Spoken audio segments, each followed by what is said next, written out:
to the castle, everybody come inside, where each soul is important and stands for pride. No opinion's better than the next, we respect them all feelings are valid, let them echo off every wall. In the home of good vibes, we embrace and we heal, sharing truth and compassion with a soulful appeal. I'm your vibes queen, guiding light through the night, building trust in our kingdom as our hearts unite. I brew all the tea warm and sweet with intention, got receipts to back it up, every claim gets attention. They call me the receipt queen, evidence on my throne. When drama gets crazy, I make sure the truth is known. Y'all like, can you believe what we've heard? I keep it real and calm, delivering truth in each word. If rumors are swirling, I say, okay, let's see, and present all the facts so y'all can feel free. For my members only, I share that exclusive tea. Platinum, you love it over here, living life carefree. We keep it real and loyal, trust growing each day. Inside these castle walls, love flows in every way. Every castle resident's voice is heard loud and clear. We vibe together in harmony, year after year. Our story grows stronger with each conversation. So join the family now, be part of creation. Like, comment, subscribe to the castle, where everyone is welcome. All be hip-hop track. Welcome to the castle, everybody step inside. Vibes queen on the throne, come along for the ride. No opinion's better than the next, that's the deal. All feelings are valid, every vibe here is real. Castle residents, stand up, we keep it moving strong. In this kingdom of vibes, you know that you belong. Respect in the castle, that's how we do it each day. So settle in and vibe out, VQ's leading the way. I'm the receipt queen, I keep receipts on file, spilling all the tea in the castle with style. When the drama pops off, ooh, y'all like it's hot, I stay cool with the facts, giving proof on the spot. You get my story, okay, I'll prove it real quick, dropping all the receipts, now the truth really sticks. I'm serving up truth while they just chasing clout. In the castle we keep it real, no room for any doubt. For my members only, I spill extra tea on the side. Platinum, you love it over here, it's a VIP ride. Behind these castle doors, I serve truth extra strong. Exclusive vibes for my people, we vibing all night long. If you want the inside scoop, then you know what to do. Hit that join button fast and come through with the crew. Castle crew so loyal, shining bright like a crown. We built this family together, ain't no tearing it down. Like, comment, subscribe to the castle, where everyone is welcome.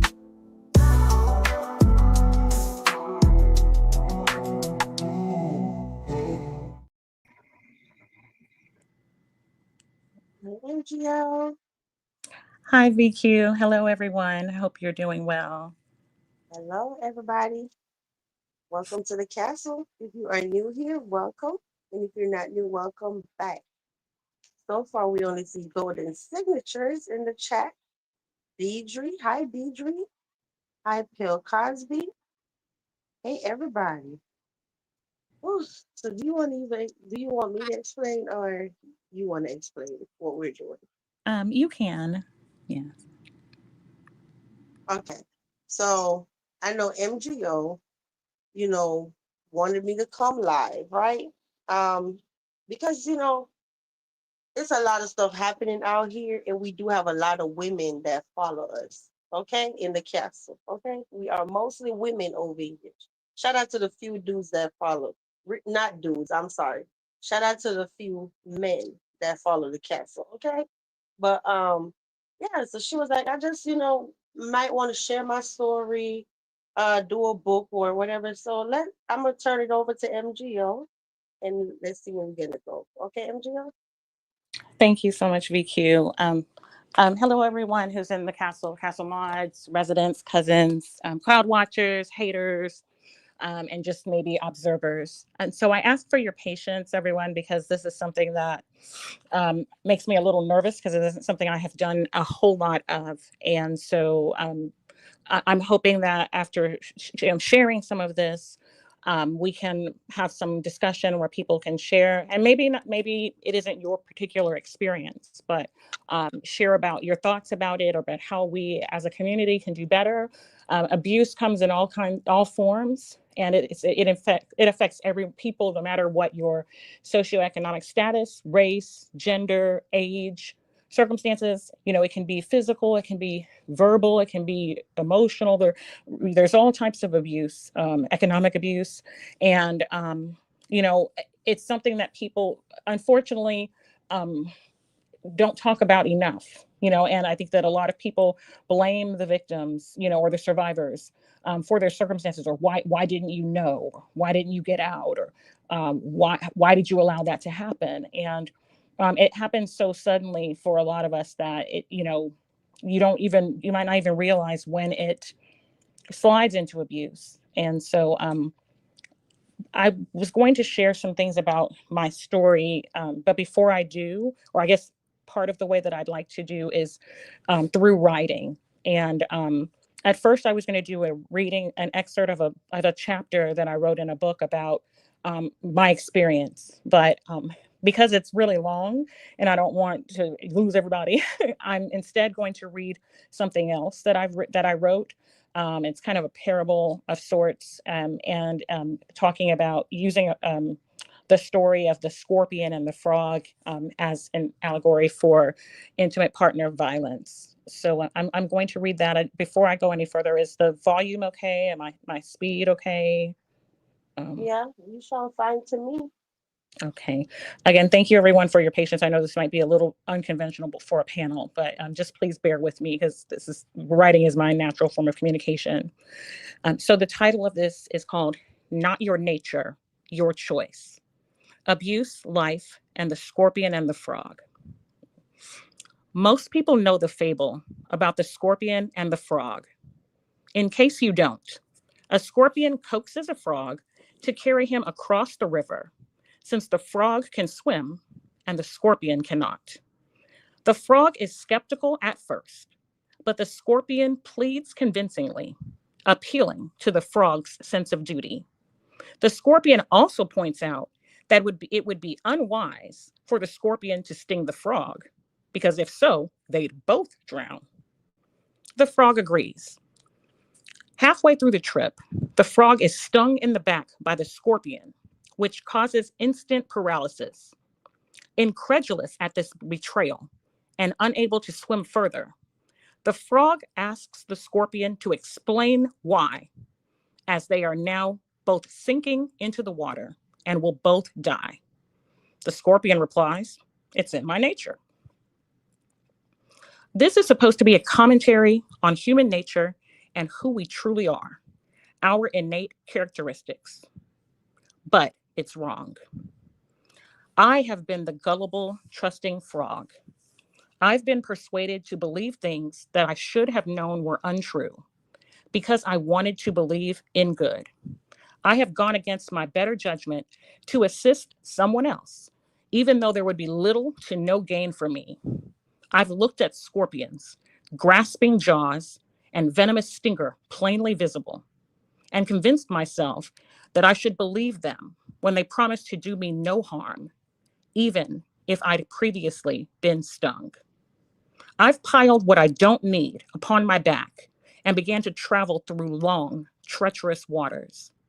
Not only did the other party not render any support or assistance, I was weighted down by trying to keep both myself and them afloat. I've left my safe, comfortable habitat and plunged myself into the cold to fulfill someone else's desires.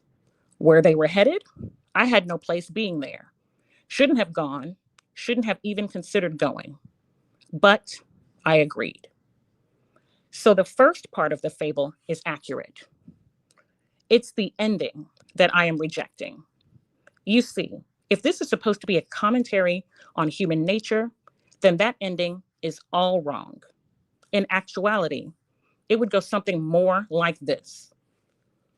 Halfway through the trip, the frog gets tired. She has, after all, swam half the length of the river unaided without stopping. She expresses her fatigue to the scorpion and asks if they can tread water to rest, or if the scorpion would consider repositioning himself to distribute the weight more evenly, or if they could search for a piece of driftwood that the scorpion could float on for a little while to make things easier. In turn, the scorpion gaslights her and makes her feel inadequate and selfish for making her struggles and needs known. So the frog suppresses her thoughts and continues to maneuver through the water, silently enduring her internal pain. In this version, The scorpion does not sting her in the back while they are midway through the trip. The frog makes it all the way to the other side. From this point, there are a multitude of possible endings. Perhaps now that the scorpion has gotten what he needed out of the frog, he will sting her because she has served her purpose. Or maybe he won't sting her at all. Maybe he will open his jaws and poise his stinger like he's going to do so. And when the frog cowers in fear, he will belittle her for her fear, telling her how stupid she is. He wasn't really going to sting her. Maybe the reason she was scared is because she has a guilty conscience. Maybe she thinks she deserves to be stung. Maybe the scorpion will accuse her of having taken other scorpions across the river, and he will say that she swam faster and without complaint for those scorpions. And he doesn't even know why he decided to let her take him at all, because she's just a frog whore. Maybe he will sting her, but not enough to kill her, just enough to hurt, just enough to let her know that she is not in control, that if he really wanted, he could take her out. But he has chosen to be merciful. She should be grateful. She should stop pouting and being overdramatic about that little sting. Maybe once they get to the shore, the frog will explore the riverbank and eventually stumble across another animal. She is wary at first, but he is kind to her, very different than the scorpion. He gains her trust, and she is happy and at peace. Eventually, she forgets all about the scorpion and enjoys her new life. But one day, the scorpion appears out of nowhere and approaches her. He apologizes profusely for how he acted in the middle of the river. He compliments her, tells her how much he misses her and cares for her. Her memories on the other side of the riverbank are distant, but she begins to reminisce. She softens and falls under the scorpion's spell, despite the fact that she should know better. And with the other animal, she has everything she needs. But at the end of the day, she is still the same frog that he convinced so long ago. She is weak for him, and she is easy to manipulate, just as she was in the past. Maybe once they arrive, the scorpion will look around, then declare that he absolutely hates this side of the river. He will turn things around on the frog and tell her that it is her fault they are there. He never wanted to come here. He only suggested coming here because it's what she wanted. She ruins everything. At this point, the frog will take the bait. She pleads for the scorpion's forgiveness and agrees to make the exhausting return trip back where they started from. Maybe when they arrive, the scorpion will walk along the bank of the river, abandon her, and find another frog and begin to woo her. He will spew lies about that awful frog who brought him here. That frog was so problematic and unsupportive. This new frog will, of course, believe him. The scorpion is a charismatic speaker with an air of innocence. Or maybe he will attempt to sting the frog, but she will escape and run for cover. Then he will search fervently for her and find her, tearfully asking her to forgive him. He never really wanted to sting her. He's just a product of his environment, a product of his scorpion makeup, his upbringing. He didn't know any better. He has had to sting everyone all of his life to survive. That's how he protected himself. But he can change. He has changed. Please, please trust him. The frog will believe every word and return to him, only for him to sting the hell out of her. Any number of things can happen, but I will tell you what will not happen. The scorpion will never, never, never sting the frog in the middle of the river, because in doing so, he would die also. And oh no, he will never let that happen. Not ever. He's not going to allow himself to drown. He loves himself too much for that. You see, the reason why he will wait until he knows he is safe is because it's not his nature. It's his choice. He is not a victim of circumstances, nor a puppet in the game of life. He is a predator. Underestimate him at your own peril, for he doesn't play to lose. He is a survivor. He will enter through minuscule cracks, burrow himself in unconventional places, hide out in the cool darkness. He is a master hunter, but he will seldom seek out his match, another scorpion. Why would he? You're so much easier as prey. You barely require effort or thought, and you are easily defeated. And you won't see him coming until it's too late. And even when you do see him, you are easily fooled. But all hope is not lost. A frog might not have a scorpion's ability to sting and fight, but you do have those magnificent legs. You were born to leap freely. Little frog, no scorpion defines who you are. It's time for you to do what you were made to do: leap high, soar, far away from the sting, far away from the hurt, far away from the danger. You can be safe and you can be free, and you deserve to be. Believe in yourself. You can still leap, no matter how many times he has stung you, because you are still a frog. Maybe you can't leap as high as you once could. Maybe you can't leap as far or as fast, but you can still leap. What happened to you, what you've been through, what you've seen, what you've felt, what you've done, what you should have done, what you shouldn't have done, none of that changes the essence of who you are. No bad choices, no poor decisions, no hurt, no pain, no regrets, no shame can ever transform you into something other than who and what you are. You are still you. You will always be you. You never lost you. She is still in there. You are still in there. Tired, weary, sad, scared, and weak, but there, still there. Just take that first leap, and the rest will come naturally. Safety awaits, peace awaits, freedom awaits. He may continue to threaten to sting you, but you cannot let that fear keep you captive any longer.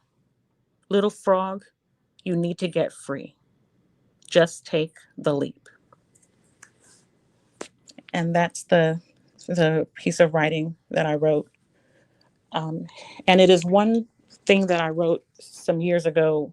Um, I'm so sorry. One of my kids came in here. Just a minute, y'all. Let me put it on mute real quick.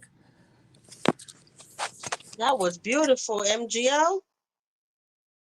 I know you can't talk, but make sure you tell MGO, give MGO your feedback in the chat. I love it. Okay, it have a powerful message behind the whole poem. Hold on, guys. Hello. Hey, Hi. hey, Vibes Queen, MGO, and chat. Hey, go Hola. VQ. Hey, everyone. Um, Thank you for your patience. I can't see the chat, everyone. So I'm so sorry. So I hope I didn't bore you with um my writing, but the reason I wanted to share this, I mean, there's a number of reasons. There's been so much going on, so many things that we've seen that, have come up in a lot of these, some of the reactions and, things that I think a lot of us have observed. But specifically, just to be transparent, yesterday toward the end of the live. So y'all know, well, I don't know if you know, but I have a number of health conditions. So I take medication that makes me sleepy. So a lot of times I catch the replay. I was fortunate enough to wake up in the middle of the night and I caught the live. And toward the end, um, I saw someone drop down who was very familiar. This is my stalker, an ex of mine, the scorpion in this story. Um, and this individual has stalked me on social media and in real life for I can't tell you how many years. I can't have any peace from this person. They create innumerable LinkedIn pages, text down numbers, social media accounts, fake emails, and reach out to me and just kind of don't allow me to have my peace. And no matter where I go or what I do, I can't get away. Um, and you know what I mean? And so I'm tired of being held captive by someone who already had enough, took enough from me, um, created enough havoc in my life and turmoil. And so I just, sometimes you just have to live your life like Paul in the Bible talked about asking the Lord to take a thorn out away from him. And each time, instead of taking it away, he said, my grace is sufficient. So sometimes we just have to live our lives being resilient despite the circumstances that we're faced, even when they're unpleasant. And so I know that we're, in a sense, some of us, we're all virtual strangers, but um, I basically just wanted to open a dialogue about um, how we can find ourselves. It doesn't matter how you were raised. It doesn't matter if you quote unquote know better. um, you know, it can happen so gradually and so easily to find oneself in what you thought was something loving or good, and it becomes something very toxic and dangerous and damaging. um, and you find yourself compromising your values, your morals, the things that matter to you, and throwing your life away, like throwing away your full scholarship to, be with a man who ends up having a baby on you, you know what I mean, from another woman, and putting his hands on you and giving you an STI and all kinds of other stuff. You know what I mean? You find yourself in circumstances that are beneath you, that you don't deserve. And maybe in some ways it's because you didn't value yourself without realizing it, or made choices that you shouldn't have, or you made compromises you shouldn't have, ignored red flags. But whatever the circumstance is, no one should be threatened, silenced, coerced, um, out of being able to, express their truth and continue and live their life in a healthier way, because of someone that they were with who wants to exert control. And so I'm not going to let, I, so to, if you're listening up, go to whoever's panel page, do whatever it is that you want to do, express or share or expose whatever it is that you need to expose. My life is my life, and I will never, I've made choices that I don't approve, that I'm not proud of, but you will never bribe me or have control over me, or cause me to cower in fear again a day in my life. You know what I mean? So do what you do. Follow me to the ends of the earth. I'm still God's child. I do want to say this, that yeah, that person will definitely not be welcome over here because MGO is safe in the castle, okay?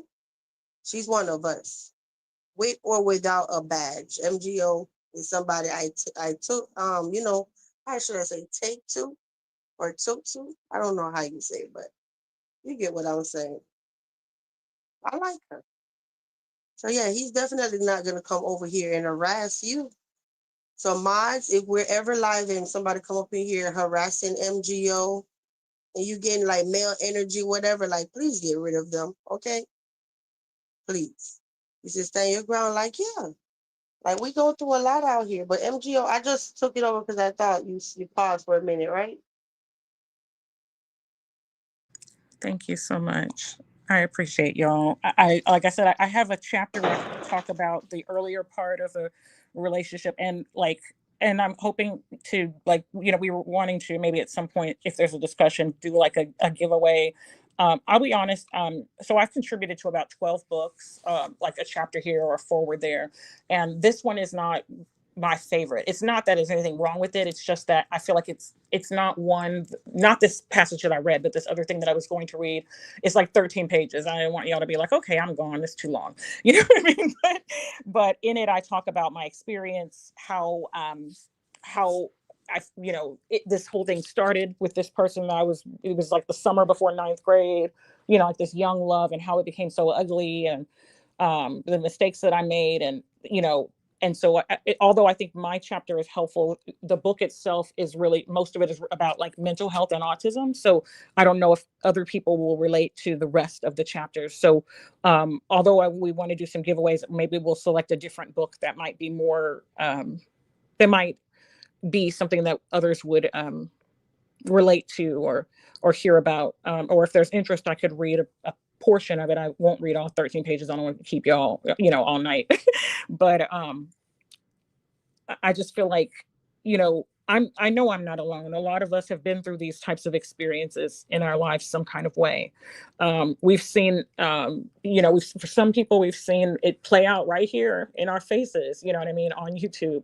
Others, it's been more, it's been quieter, or more, something that doesn't, maybe hasn't really come up, but others can learn from what we've been through and hopefully not have to experience. I definitely don't want any of my children, my sons or daughters, to ever experience something like that, or to ever feel like they, to ever find themselves attempting suicide behind some man or woman or whatever, or making, throwing their value away in so many ways. We don't deserve that. And so I just feel like there's just been so much going on, in this, on people's community walls and in people's lives. And, Yeah, have to address it. MGO. Yes. I don't mean to cut you off, but please, the S word. You know that S word you just used? Probably like say take yourself out, delete yourself, or Oh, sorry. Yeah. I know, I Yeah. know. It's a lot to remember. But you're doing good. Thank you so much. I don't know if anyone has any thoughts or questions, that would be, we'd, be happy to share, but yeah, I know sometimes it can be very complicated. You know what I mean? Like, I think that like this, I don't know. I'm fortunate enough to where I was able to get away from my abuser, but for some people, they still have ties. Maybe they have children together, or maybe they're, they still, have to deal with them in some type of way, and it's very difficult. And so I just want everyone to know that you're not alone. Like many of us can relate to you, and um, and encourage, and just want to encourage you to, lean into who you are and know who you are. You're right. We go through a lot out here. I know I'm coming up on my 1 year run to freedom. Yeah. Are you guys hearing me? Golden, are you there? I'm here. Yes, You wanted to go ahead, or you're not ready? I'm not ready Well, right first now. of all, was you finished MGO or I didn't want, like I said, because I don't it's hard to know, everybody is different, so I didn't want to be like, oh, let me read parts of this chapter or whatever, in case it's not helpful or in case it's too long. But I guess, like, for me, it's easier for me to write than to like talk about. I don't know how to explain, to like discuss it. It's still painful, even though it was years ago. It's still something that really does, it's interesting because, like, in some ways it doesn't impact my day-to-day life, and in some ways it does. It's hard to explain. It just never really leaves you, I guess. I don't know. You're never really the same, after. yeah? Because it's creepy. Even chasing you around on the internet, it's Yes. not a good feeling. Yeah. Like I know I found out one of the worst things today, and I'm like, I knew I wasn't crazy. For a whole year, I knew I wasn't crazy. And then here it is now when it's almost the anniversary. Yeah. I'm hearing today, like, what? I am being stalked. It's conversations happening offline about stalking me. Crazy, right? But you say, y'all, you say, y'all, that might be my confirmation. What's your confirmation? I'll definitely be there. Thank you, Miss Open. I don't hear anybody on the panel. Can y'all hear me? Yes, we hear you clearly. Yeah, thank you, Trinity. But yeah. I don't really know what I'm supposed to be saying because this was all last minute, y'all. All last minute. It wasn't planned like in depth, but I think we're doing good so far. Well, I do like to say one thing, excuse me, to MGO's stalker. We won't tolerate that over here. Okay. Um, MGO is very well respected over here. So you can forget about it. Um, it won't happen. We're not going to give you any time and energy. And if we see you around, you will be blocked. So, I mean, if you're going to stay in the bushes, we can't control that and we don't know that you're there. But what you won't be doing is stalking her, and we know it, and we're going to support it. Because I did see that comment you made, and that's typical abusive behavior. I did see that comment, and it won't be tolerated over here. And if you've been stalking her long enough, you will know that she's very well respected over here within this community. So you can go on about your business.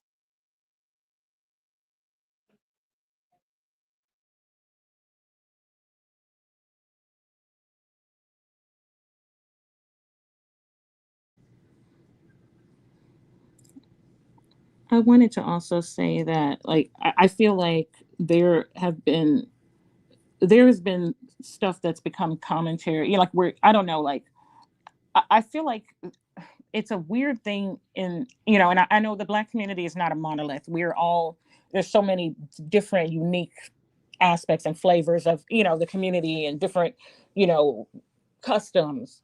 But I don't know if it I I don't know if it's just like this sense of not getting involved, or I mean, obviously, if I think people, if it's something very, very egregious, people would. But I feel like it's almost like people feel like it's not their place, or to say anything, or not knowing where the fine line is between someone maybe being, I don't know, just jealous, or possessive, or old school, and control. I don't know, and being abusive or controlling. Like, where and the people who are in it, when you're in it, when you're in the midst of it, you're so indoctrinated, you don't really get that this is not normal.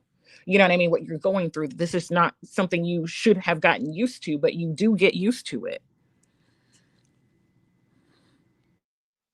Yeah, yeah, and it's a lot.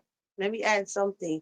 Like it's the weird thing about control, and like even how I'll be just sitting here, right? And every time I even try to, like, oh, I'm gonna make this post, you're like, oh, if I say this, the person might see. And then it's like every little thing trigger you. You know what I'm saying, y'all? If you tie it into the street sector, you probably like sitting there wondering like what this got to do with street sector, drama online, whatever. But follow me. Just saying you're with somebody that's a narcissist or just very controlling or whatnot, um even just to make a community post, you're wondering like, if I say this word, this person might be, oh, they're shading me, every little thing. So they still have some kind of control. Even, do you get it? And it's not Yes, good. I It's not totally good. get it. They Okay. definitely, and then what they do is then they turn into the victim. See, she's bothering me. Instead of you just staying off her page and stalking her. I mean, it's like you got to be very careful. You might not even be referring to that person, but you just got to be very careful at what you say. And then it's really unfair that you have to be silenced, because if you want to share your story, here this stalker is watching you and ready to attack you, and you're trying to avoid getting attacked. So then you stay quiet, or you might not tell everything. And it's unfair. It's unfair for somebody to feel like after they knowingly abused a person, when a person, let me back this up, when a person is really apologetic, they already know and understand that a person is going to talk about it. They're willing, they're okay with the person talking about it because they know that they hurt that person and they understand. But when it's a person who's um, claiming peace and being apologetic, but can't understand that what a person endured and they want to talk about it and it's been balled up inside. And if they do, here comes this person again attacking you. Um, that's not a genuine apology. And it's really, I share it on my community wall. It's a way to get them to be quiet so that they're not exposed, so they won't look bad. It's all about their reputation and what they're trying to hide. And it really has nothing to do with um so basically they don't really care about the victim. They still don't care. They're just trying to hush the victim up. And I don't know if I'm saying that right, but anyway, um basically that I totally understand what you mean, vibes. You You can't, know, you're hesitant with what you say, what kind of posts you create. It's just like, for example, you posted what you posted as far as the title, and here comes the abusers. yeah, just by me scheduling the live today, it's at least two lives done already just by my title, and I haven't even been live, and nobody name is in it. And I was cussed out, and I was this, and I was that, all by my title today in that thumbnail. Like, how do you get cussed out about your live before you go live? Huh? And they had no idea what it was really about.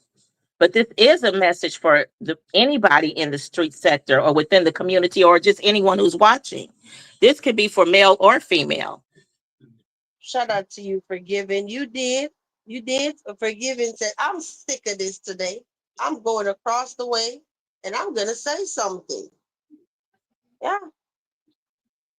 And I thank think you. that people desensitize themselves to it, like, because the abusive behavior, it can be far. You don't have to be involved in a relationship with the person for them to be abusive.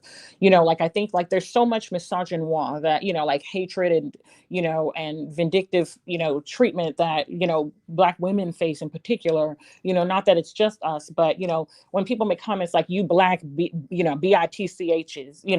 es's, I'm sorry, or you owed this, or whatever, or those things are not acceptable. Like, those are, what I mean, like, why is it okay to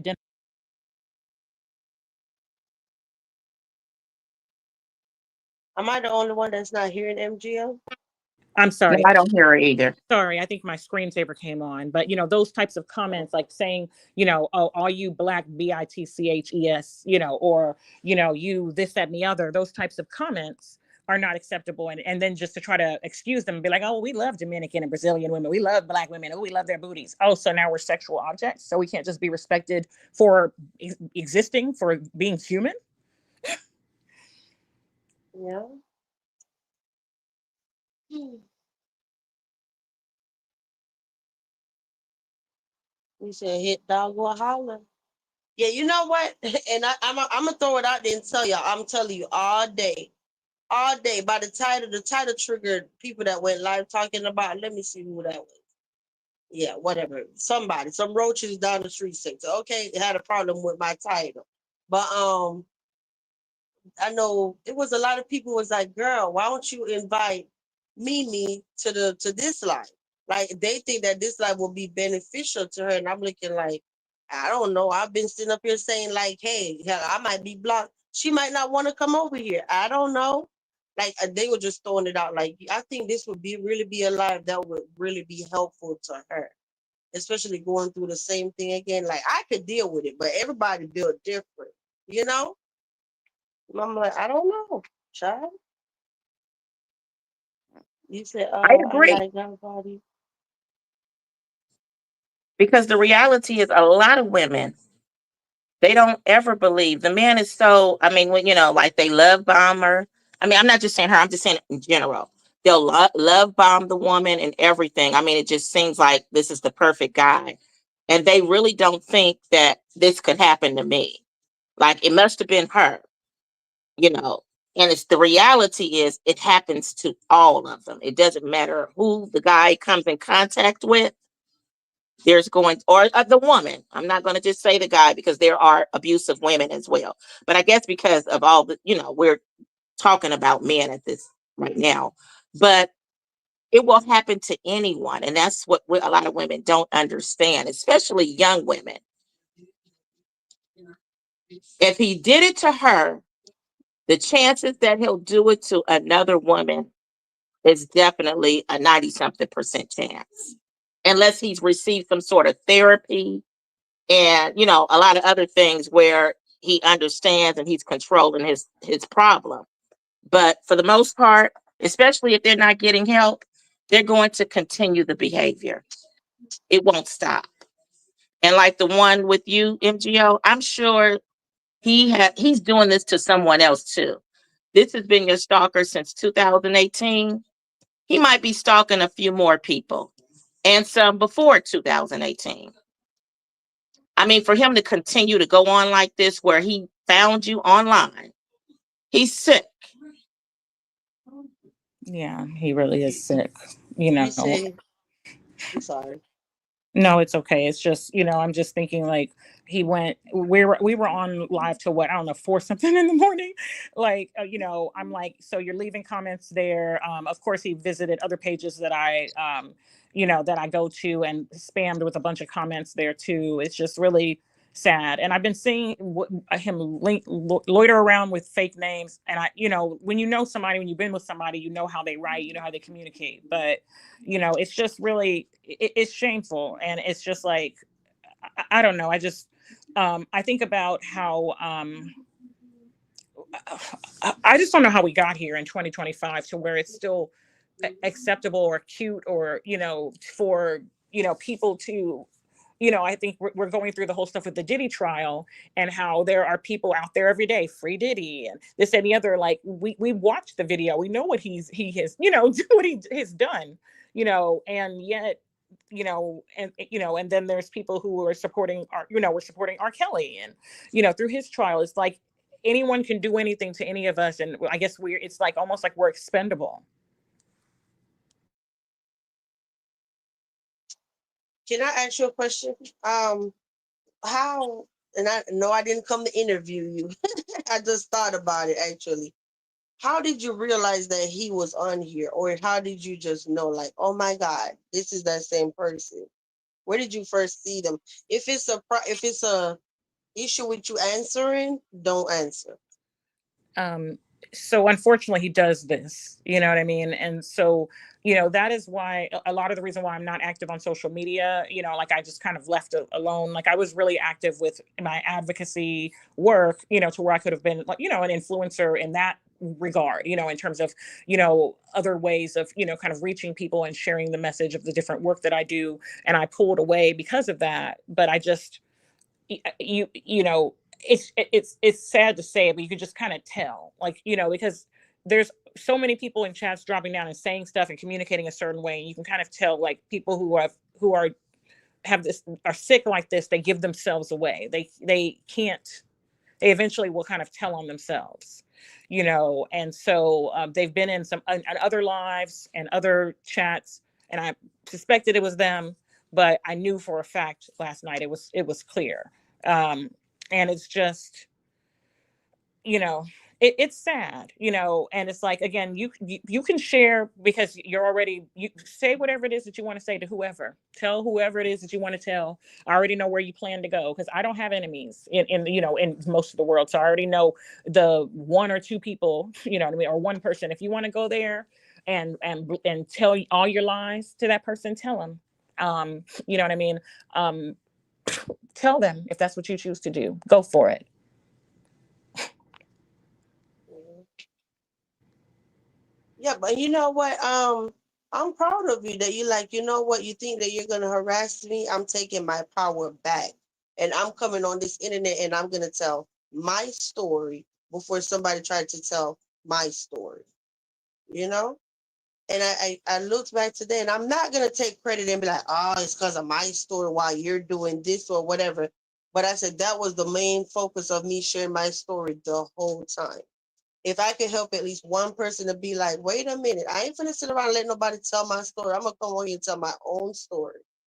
I'm happy. I was successful if I could help at least one woman to stand up for herself. Mhm. It's important. And what I also want to encourage people is that they feed off of like energy. They're like energy vampires. Like they want to suck it away from you. So ordinarily, like, I would want to say, I'm just gonna ignore, not respond, pretend like you're not there. But that also sometimes emboldens them.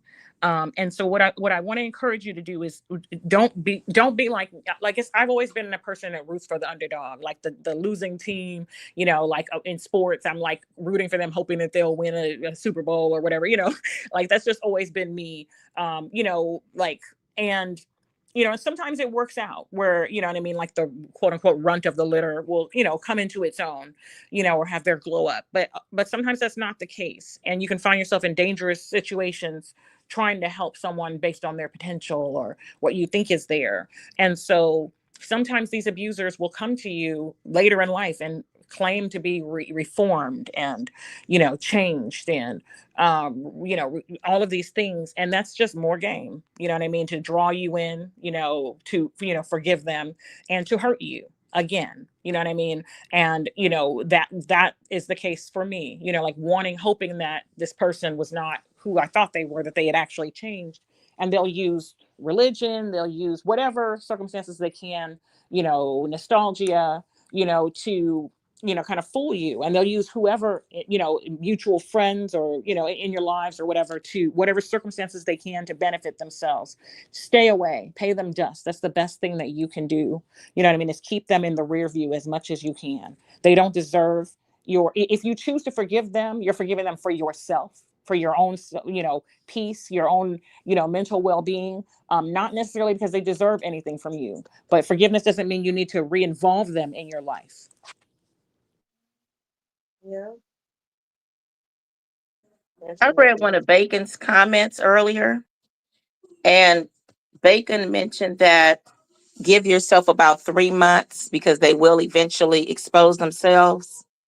And she's absolutely correct before you really get serious with the person, because the signs will be there. I mean, you can be on the telephone with the person and then you can start seeing their behaviors. Like they can only be cool for so long. And then they'll start up doing some weird stuff, even over the phone. Well, where you been? Or they'll start acting jealous. You can usually, I mean, sometimes, but a lot of times you can, because they can't help themselves. They can only play the game for so long. And then they'll start showing other things. And by then, you might be into the guy, so you'll ignore it. But when you see those signs, take it serious. Take it seriously. Unfortunately, a lot of times you attribute it to something else. Oh, well, they're going through this rough time in their life. They're going through this happened. So you see it, but you feel like it's a natural reaction to a difficult circumstance and not a character flaw. And so you use that in your mind to, kind of keep going, because once this thing is fixed or this hump has been overcome or whatever, you feel like they'll no longer engage this way, or they'll learn a healthier way to be, or you can love them out of it. But you can't.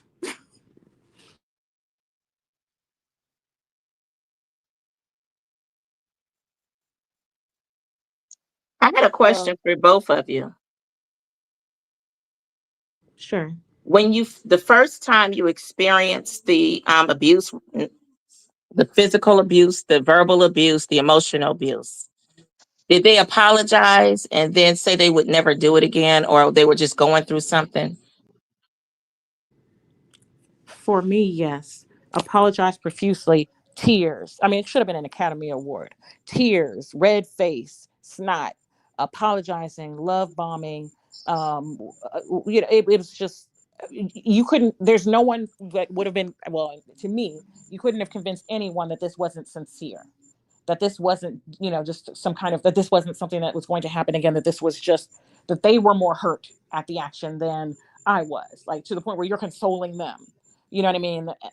It just, it was unreal. And then the love bombing that came afterward, I don't know. It was almost like being on some kind of a high, you know. yeah. And You know, the mhm. issue for me was you made me do it, or it's your fault. If you didn't do this, then I would have never did this. Uh-huh. Yeah. You know how you could The blame. you could just swing your hand and your arm hit you in the face or whatever accidentally. Oh, if you never did this or pull back, then your hand would have never. It's just always the other person's Mhm. fault. Always.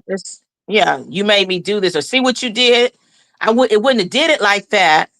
Yeah, I saw somebody go through that before, and the guy hit the woman with something, and then her arm started bleeding, and then he blamed her, like, if you wouldn't have moved your hand like that. But what were you doing with this thing in your hand anyway, swinging it at her? They're very manipulative. And Mimi, if you're watching, I'm old enough to be your mother, I believe, or almost old enough to be your mother.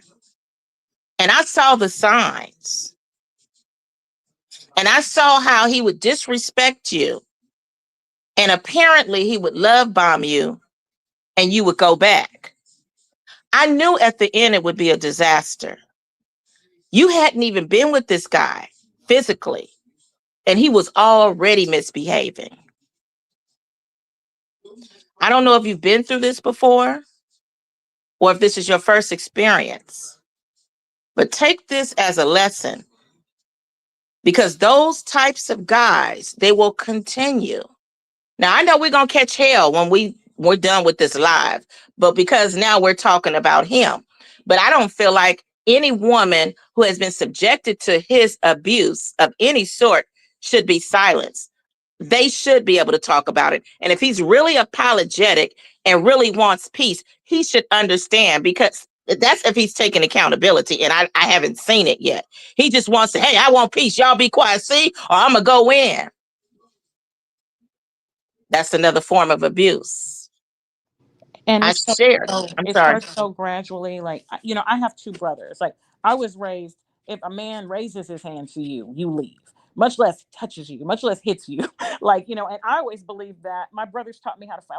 I always was like, please, I don't understand these girls whose guys, because I would, I was totally miss feminist, miss independent, like, oh, that wasn't going to be me, but it didn't, it happened. It's almost like they talk about when you put a frog in water and you gradually increase the heat. Like, it doesn't start overnight. It was years into it before there was ever anything physical. It starts with the emotional stuff, the controlling, the gaslighting, like someone wrote in the chat. Like, it starts, and then it escalates. And like, I think now, like, this, I think about what the type of stuff I tolerated. Like, this man slapped me in front of his family members, like siblings, and you know what I mean, like numerous people in his family, on what was supposed to be our wedding day, like slapped me across my face in front of all of these people. Like, what I mean? Like, it got to that point. You know what I mean? Like, um, that, and I left, but I came back. You know what I mean? Like, this type of stuff is just really, scary. Like, I remember another day when we were at our apartment, and I was so scared because he was raging and his daughter was there. I left barefoot, and I'm hiding in the apartment, kind of hiding on the behind cars and behind bushes, because he's looking for me, driving around in the car looking for me. And I walked barefoot to a friend's apartment because I didn't take my phone, nothing. I just left in, with no shoes, no socks, and hid out there for the night. But I went back. This is the type of stuff. Yeah. Mel, I totally agree. He is too old for these young ladies. He told Vibes that she was the oldest woman he had ever been with. And the thing is, he's not even an older guy who has money, but he's taking these young girls, these young ladies. Now, let's keep it all the way 100, because, see, I'm about to go back from what we discovered. That niece, she's a little younger than Vibe. She's in her 30s. He knew this young lady from a kid. Now, I don't know what time, when he started messing with her, but ain't no telling. Because I think it's very odd for you to know this to be your niece, and you've been knowing this young lady as a little girl. And she had a baby I don't even think she was 21 years old. Her brain wasn't even fully developed. I'ma just say to Mimi, right? I've been telling her I ain't got no smoke with her. For real, for real. I don't. And sitting back looking over there, I'm like, you not desperate, like being disrespectful, like, oh, you're desperate, but you look like you're desperate, like, oh my god, somebody help me. You like reaching out to everybody. And I'm like I said, I'm definitely not using it like ha ha whatever, right? I see it though because I'm paying attention. Oh, Golden said this, I'm sharing this. Hey vibes, at VQ 2 days, I'm not complaining, it's not a problem to me, but I see it. And I'm like, damn, when you started saying stuff in the comment like, I love you, and oh, even when the person blocked you, you're still running behind them, leaving comment like, oh, unblock me, whatever.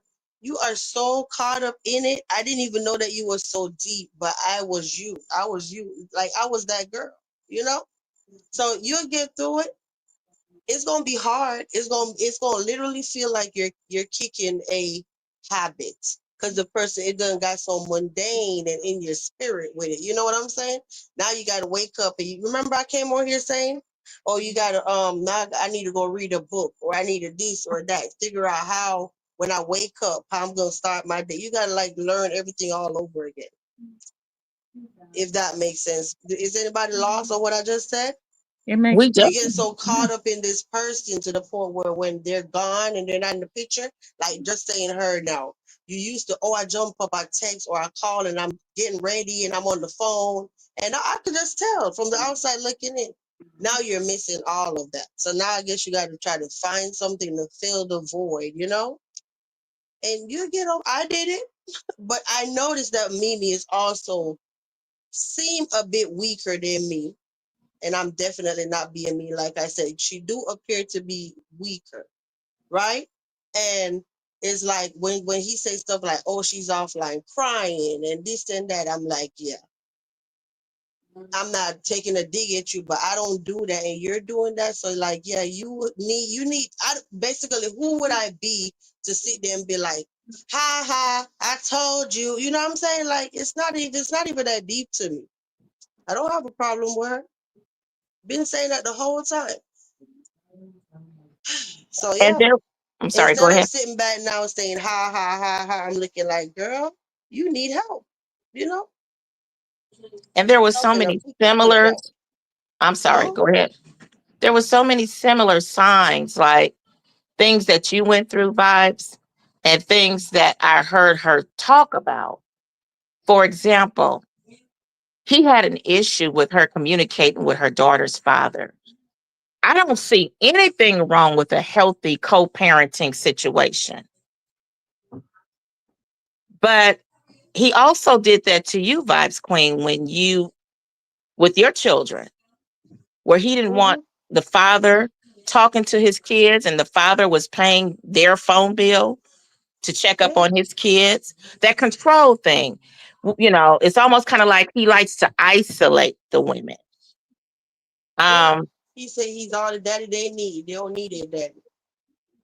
yeah, well, daddy who can't pay for much. So yeah, okay. And then so those are like signs that like when you meet a man who, you know, has an issue, like I could see if it was something going on, but has an issue with like a regular, healthy co-parenting situation. I mean, in Vibes' case, she wasn't even seeing the man. How could he have a problem with the man calling his children? Yeah. Something's wrong with him. Mm-hmm. And it just was a flashback when she started saying stuff about, oh, if my child father come in town or whatever. It's a big uproar about the whole thing. Yeah. Mm-hmm. And I'm gonna But it say this was something too. I was gonna say. Let me try to type in and MGO, you didn't have nothing to say. We just talking and you're not getting to say it, right? Oh no, it's fine. Keep going. This is what I wanted Okay. this to generate discussion. Okay, so when I heard Kenisha today saying stuff like we don't defend Sonny, we just sit there and like cheering it on when he's dragging her. The difference between, let me just say this, for me, the difference between the two of them is Sonny don't sit there and be like, hey y'all, I need help. Mimi more come off as, hey y'all, somebody help me. Sonny on the other hand, like, I don't care what y'all say, and go live and cuss everybody out. It's a totally different thing, if that makes sense. This one, them two over here trying to plan up on how we build a life together. We all know that Sunny and Kenisha not gonna build no life together, move together, all of that. Okay, so Well, it's different.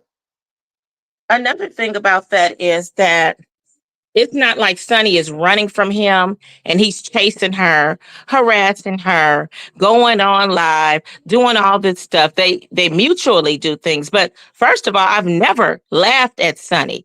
However, we can take up for whoever we want to take up for. And yes, you're correct. That's just like if I see my enemy out in the streets getting beat up, I might not do anything. I might not call the cops. But if I see my good neighbor or a friend, yeah, I might step in. So you can't expect for us to step in for her. However, Sunny is the type who, if you try to support her, she's the type that'll turn on you. Now, let me give you an example. I remember seeing some signs of just some things that she was getting involved in with him. And I said something about he's going to be the cause of her downfall. Didn't he just admit that he's the reason why her channel was lost? Well, in return, Sunny came at me.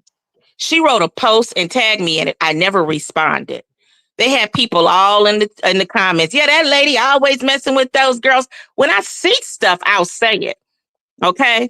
So she was like, he my best friend and da da da da. And at that point, when I see a woman do stuff like that, it's best to leave well enough alone. And then the reality of it is with Sonny and Ken, it's like a joke. They'll start off cussing each other out, and 5 minutes later, they're on the live together. Nobody can take that seriously. And I don't even know why people do anymore, for those who do. It's just like a joke to me because I already know, okay, they'll be, and the next thing you know, they're cussing out everybody. So, don't come up in here and trying to play with me, Kenola, okay? And what it is, you had an issue because you didn't know what this live was about. And you had an issue because you know that I reported you. But I think it's very odd that I'm just a subscriber. There are a lot of other subscribers who make comments and all of that. And I've only been in Audio's chat maybe about 3 times. But it doesn't matter because you're not doing the 3 F's for me, which is feeding me, effing me, or financing me. And even if you were, I don't have to explain anything. But let's keep it real. She's very disrespectful to men. And I see her cussing him out just like I see him. I don't know who started it first, but she's disrespectful to everybody, male or female, female, transsexual, or anything else. I've seen her own mom, Patricia, tell her she's ungrateful. So nobody is going to fight for somebody like that. That's that disrespectful. But what it is that they're obsessed. Like they keep calling people obsessed because I know that you once liked me and Sonny too. Okay. And what it is that you can't stand it because Golden is somewhere else. And because Sonny might want me to be her auntie, her virtual auntie, that you'll try to attack. Because I think it's very odd and strange that I'm just a subscriber. And I write my opinions in the chat like everybody else. But you come for me. And see, TT, when you're in my shoes and you get to having people that are obsessed with you, like that other one, Vibes and Mimi's man, he's admitted that he admired me and looked up to me. In his song, he talks about golden signature gold. His signature is golden in a positive way. I know what kind of people I'm dealing with. And like Sonny cussed me out. Yeah, but you was hanging out with all the people who dragged me. You got people in your chat. You got moderators who was hanging out with people who dragged you. I don't owe you anything. And if you felt that way, you shouldn't have even wanted golden signatures to go find you a home or whatever it was. You should have been calling your mother because even if she couldn't do anything else, she know how to pick up the phone. She has access to a phone. And since we're talking about it, because see, I didn't heard some of I was listening to the live last night. I was missing last night. You want to see my daughter, know what my daughter looks like? I tell you what, I challenge you. I want to see your mother come to that basement and visit you. Your biological mother, your biological father come to that basement and visit you.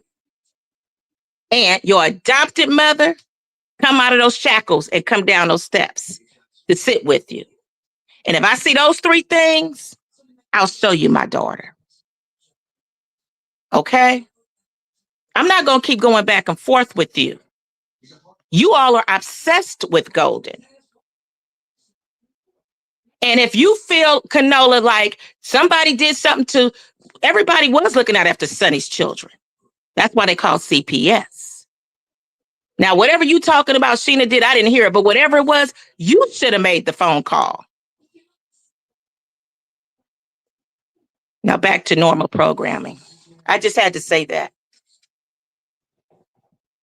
Oh my God.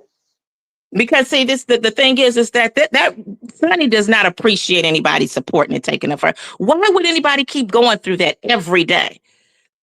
They have people who are being in abusive relationships, and they have relatives. And when they seeing that every day, the relatives don't even get involved anymore because it's like she's just gonna go back. Sonny showed me who she was when she told me what she told me. I'm not gonna get involved with her, but we have mentioned that he is taking advantage of Sonny. I have said that he's taking advantage, like he talks about people taking advantage of vulnerable women.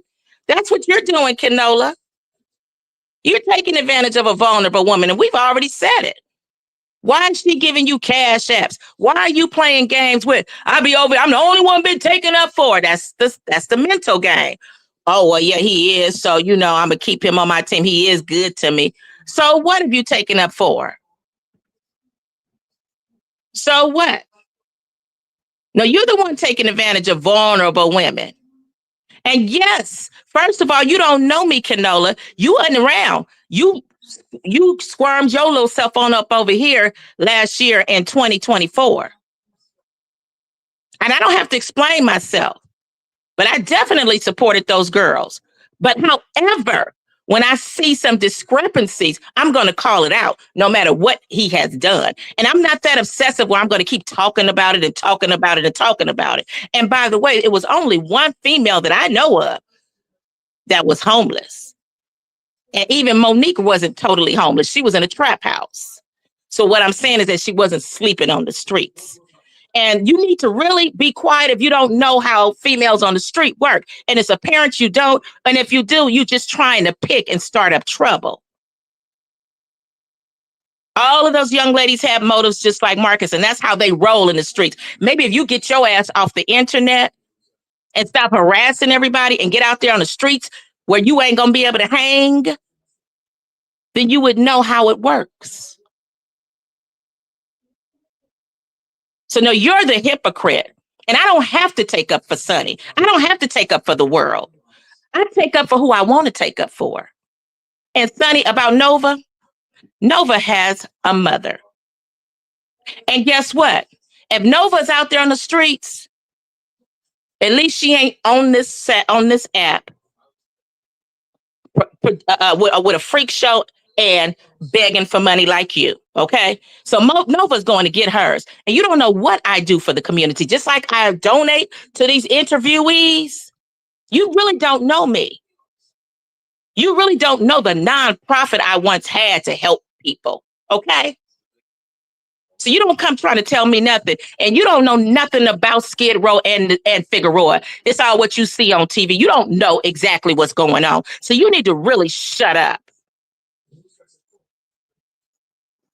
Thank you so much, Wade Lewis. I wasn't ignoring you. Okay, I'm sorry. So back to normal programming. No, they had dropped a super chat. It said, "Help me, ladies, understand where's the money." Wade Lewis. Oh, hi, Wade. How are you? Long time. Wade Lewis. How you doing? Thank you for the super chat. Thanks for supporting our girl Vibes Queen. I haven't Thank seen you. you in a while. I've seen you over there with Monique, though. I saw you. trying to support her, and she's still with the same old, same old. Oh, so somebody's in the chat talking about Vaughn What about Vaughn? Harris. Huh? New sub due to this topic. Are we not going to bring up ATV Vaughn and women standing behind him and continue to support him despite his disrespect towards women? I wasn't Yeah, aware of that, Paris. I will discuss this. So I want to talk about, and I think this was mentioned before, but so um so Vaughn and I are close friends, right? And so um Vaughn has I wouldn't say it's just women.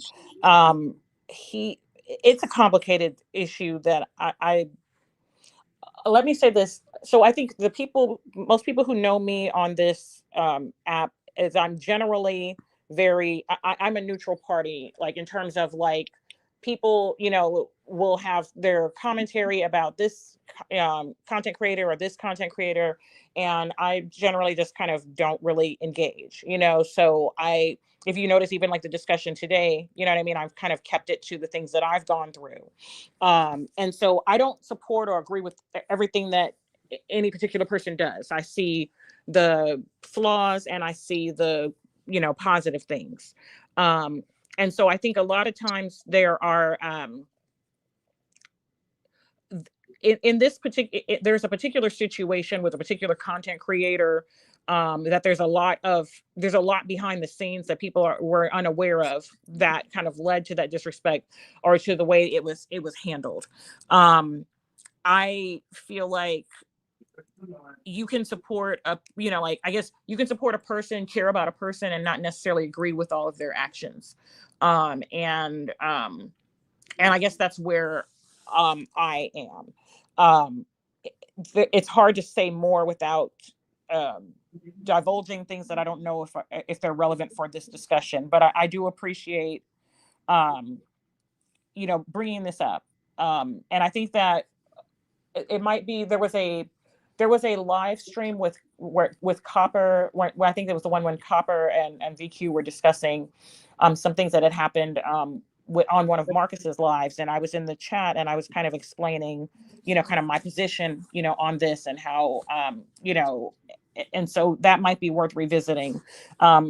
I think that in the council, everybody has their own opinions. Like, there's some people, for example, for a long time, Golden and Sheena were close, even though Sheena was not kind to VQ. Like, Golden was, just kind of, keeping, being a neutral party between the two of them. And so I think that there's some of that here as well. I think that people want to help. There's a lot of there's Vaughn's story is very complicated. Um, and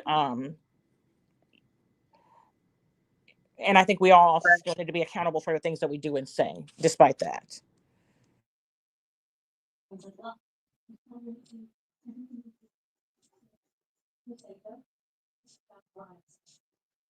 Are we here? Yes. Yeah, we're Okay. here. I just didn't know what else to say. Hey, Sherwood gal. Right down to the building. What's up, girl? Yeah, I'm just here. I didn't even know what else to say about this topic. It's just draining. It's very draining. Like, I know still haven't addressed all the stuff that he said on his live the other night. Oh, he want peace and whatever. Yeah, you're just saying you want peace, but I know you're good enough to know that you were not sincere. If you were sincere, you would have said, Vibes Queen, I am sorry. I'm sorry for what I did. I'm sorry if I caused you any harm. You didn't do that. It was just, oh, I want peace. I can't be bothered with the fight and I want peace. That's not a sincere apology. Not at all. With no accountability. So yeah, when he's saying that, oh, he want people to leave him alone, I've been left you alone. Like I said last night, hey, if you come on YouTube and you don't make one post about nothing negative, it could just be a quote about happy Sunday, everybody. That won't be nothing to come live and be like, hey y'all, he said happy Sunday on his community tab. I don't do that. If you don't give me anything to talk about, so stop thinking that, oh, every time I give commentary is because, oh, she's holding on. It have nothing to do with it. Nothing at all. I'm just talking about what I see. Like just stop doing too much. Hey, Doing way Haitian too Root much. Gal. It is what it is. Like I can't say, oh yeah, I'm gonna leave you alone. I'm glad we're on the same page. I've been left you alone. When was the last time you hear me on here hollering and screaming? Y'all did not tell him to leave me alone, this and whatever. All of this mess. I don't do all that. I'm over it. I'm over it. I'm taking my power back. I took my power back, not taking. No, you don't control my emotions. So it is what it is. Y'all, people on the panel, chat, and everyone could be saying something, and I don't say nothing about you. Like you're not a thing for me. You know? I hope y'all can hear me. I'm here. We can hear Well, you.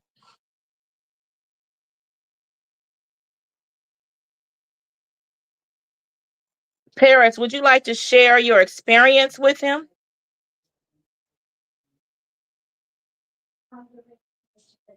Wait, Louis, she said I had to subscribe. Women are awesome. I respect your boundaries. I'm loyal to the wrong people, and I find it entertaining.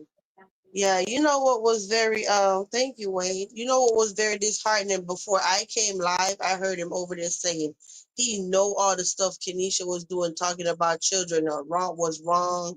Oh, I didn't support that stuff. I've been talking about, oh, I don't support that stuff.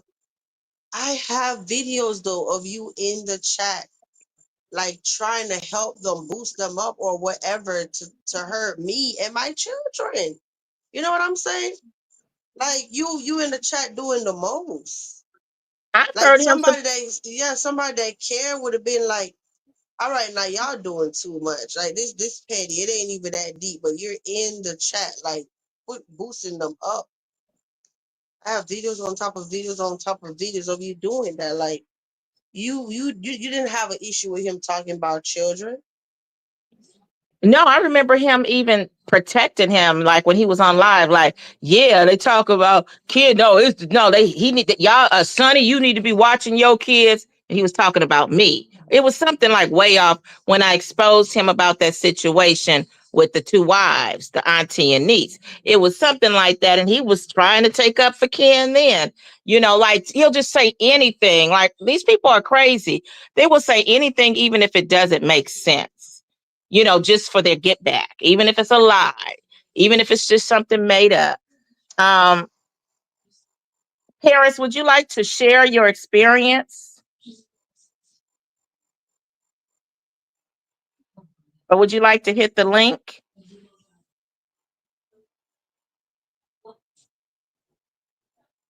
Paris? But MJ, did you get out everything you had to say? Get that everything off your chest? Do you feel better? Yes, I do.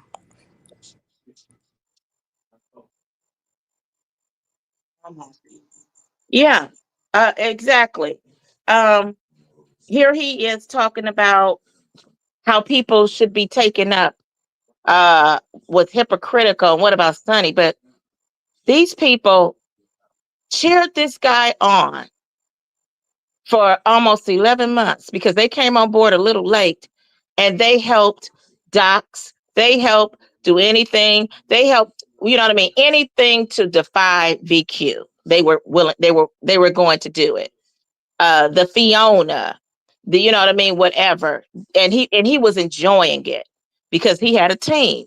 So did you care about what that woman was going through and all the abuse and bullying? This woman wasn't doing a thing. She wasn't performing in front of the camera, which would make people talk about her. None of that. Stop playing. Don't play over here with me.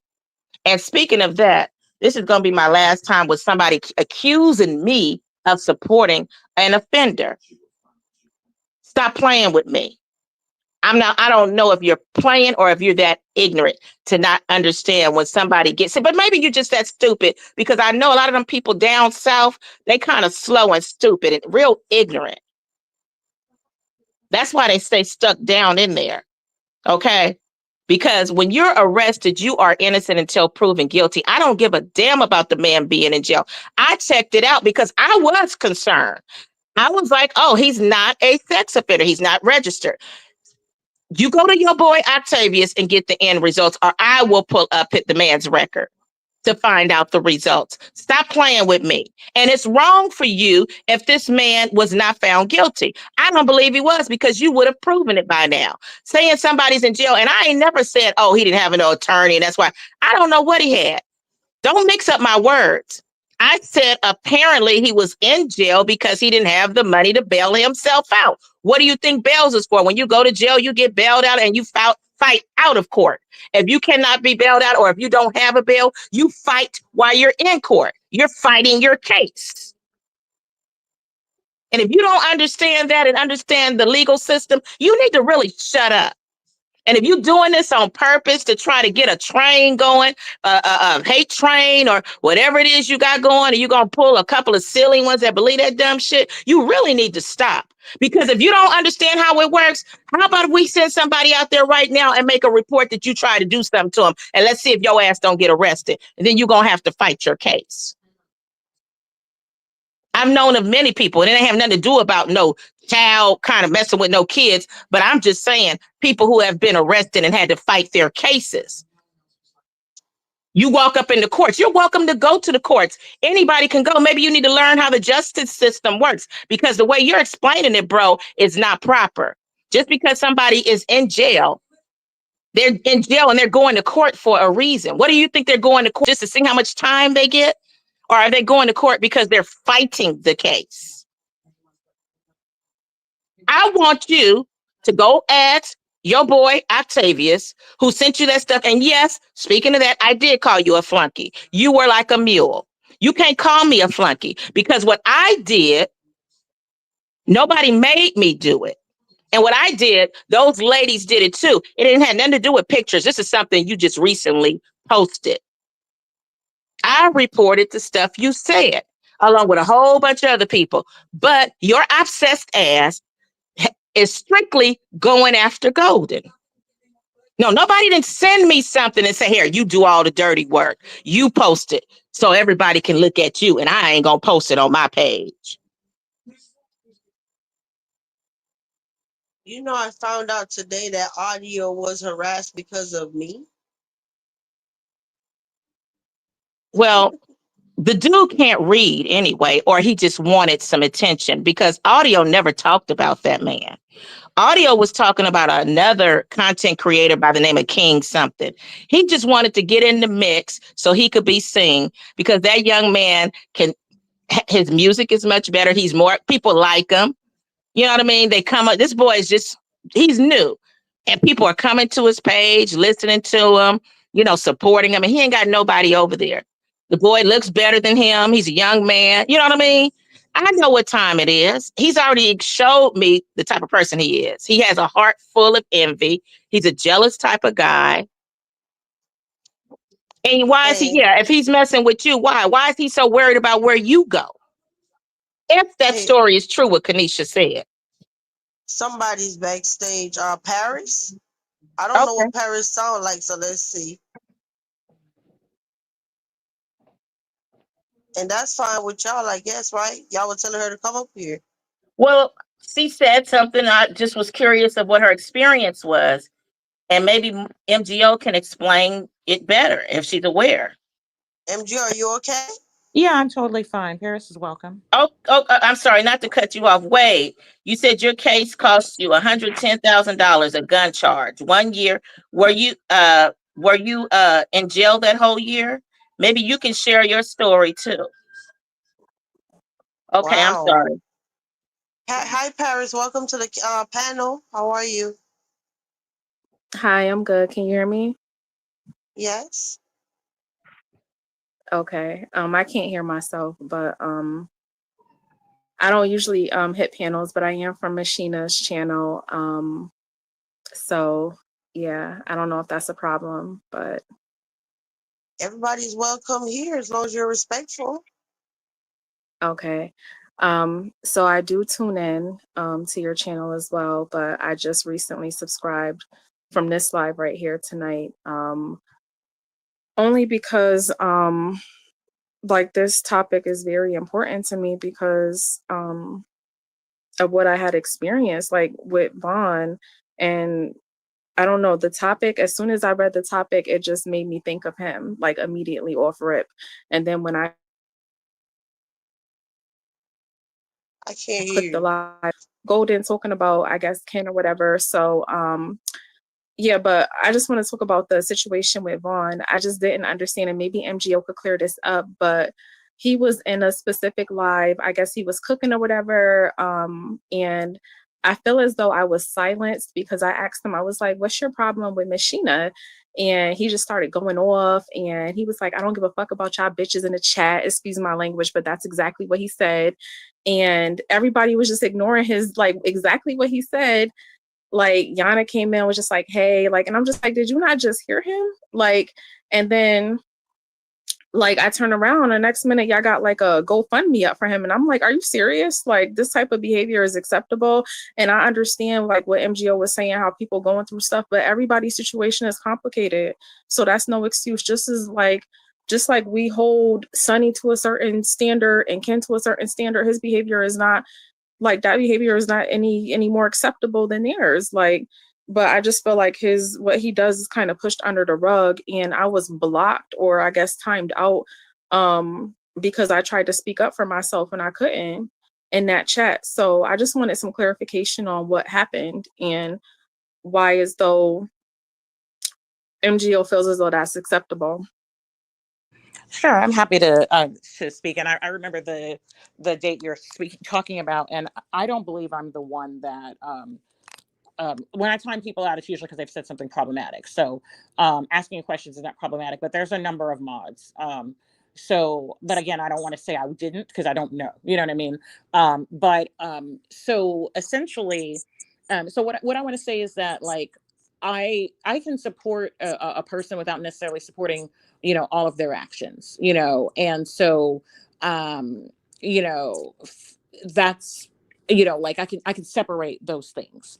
And I know that some people have like baggage. There's a lot of things like, so first, like some people use certain terms, like, so I've worked in HIV, like research and prevention for a long time, and people throw the B word around all the time there. And it's like, no, not a big deal. Like, oh, a B's gonna do this, da, da, da, da. And it's kind of like a term of endearment. So Vaughn uses the word very freely. You know what I mean? Like in general, for men, for women, you know what I mean? Like, again, I know him, like, like, so it's kind of like there's certain things that, coming from someone, like if I'm using it, it's going to be emphasized. It's not something I use a lot. Where if it's just kind of um, like a colloquialism for them, then it's not necessarily intended to be, um, profane per se.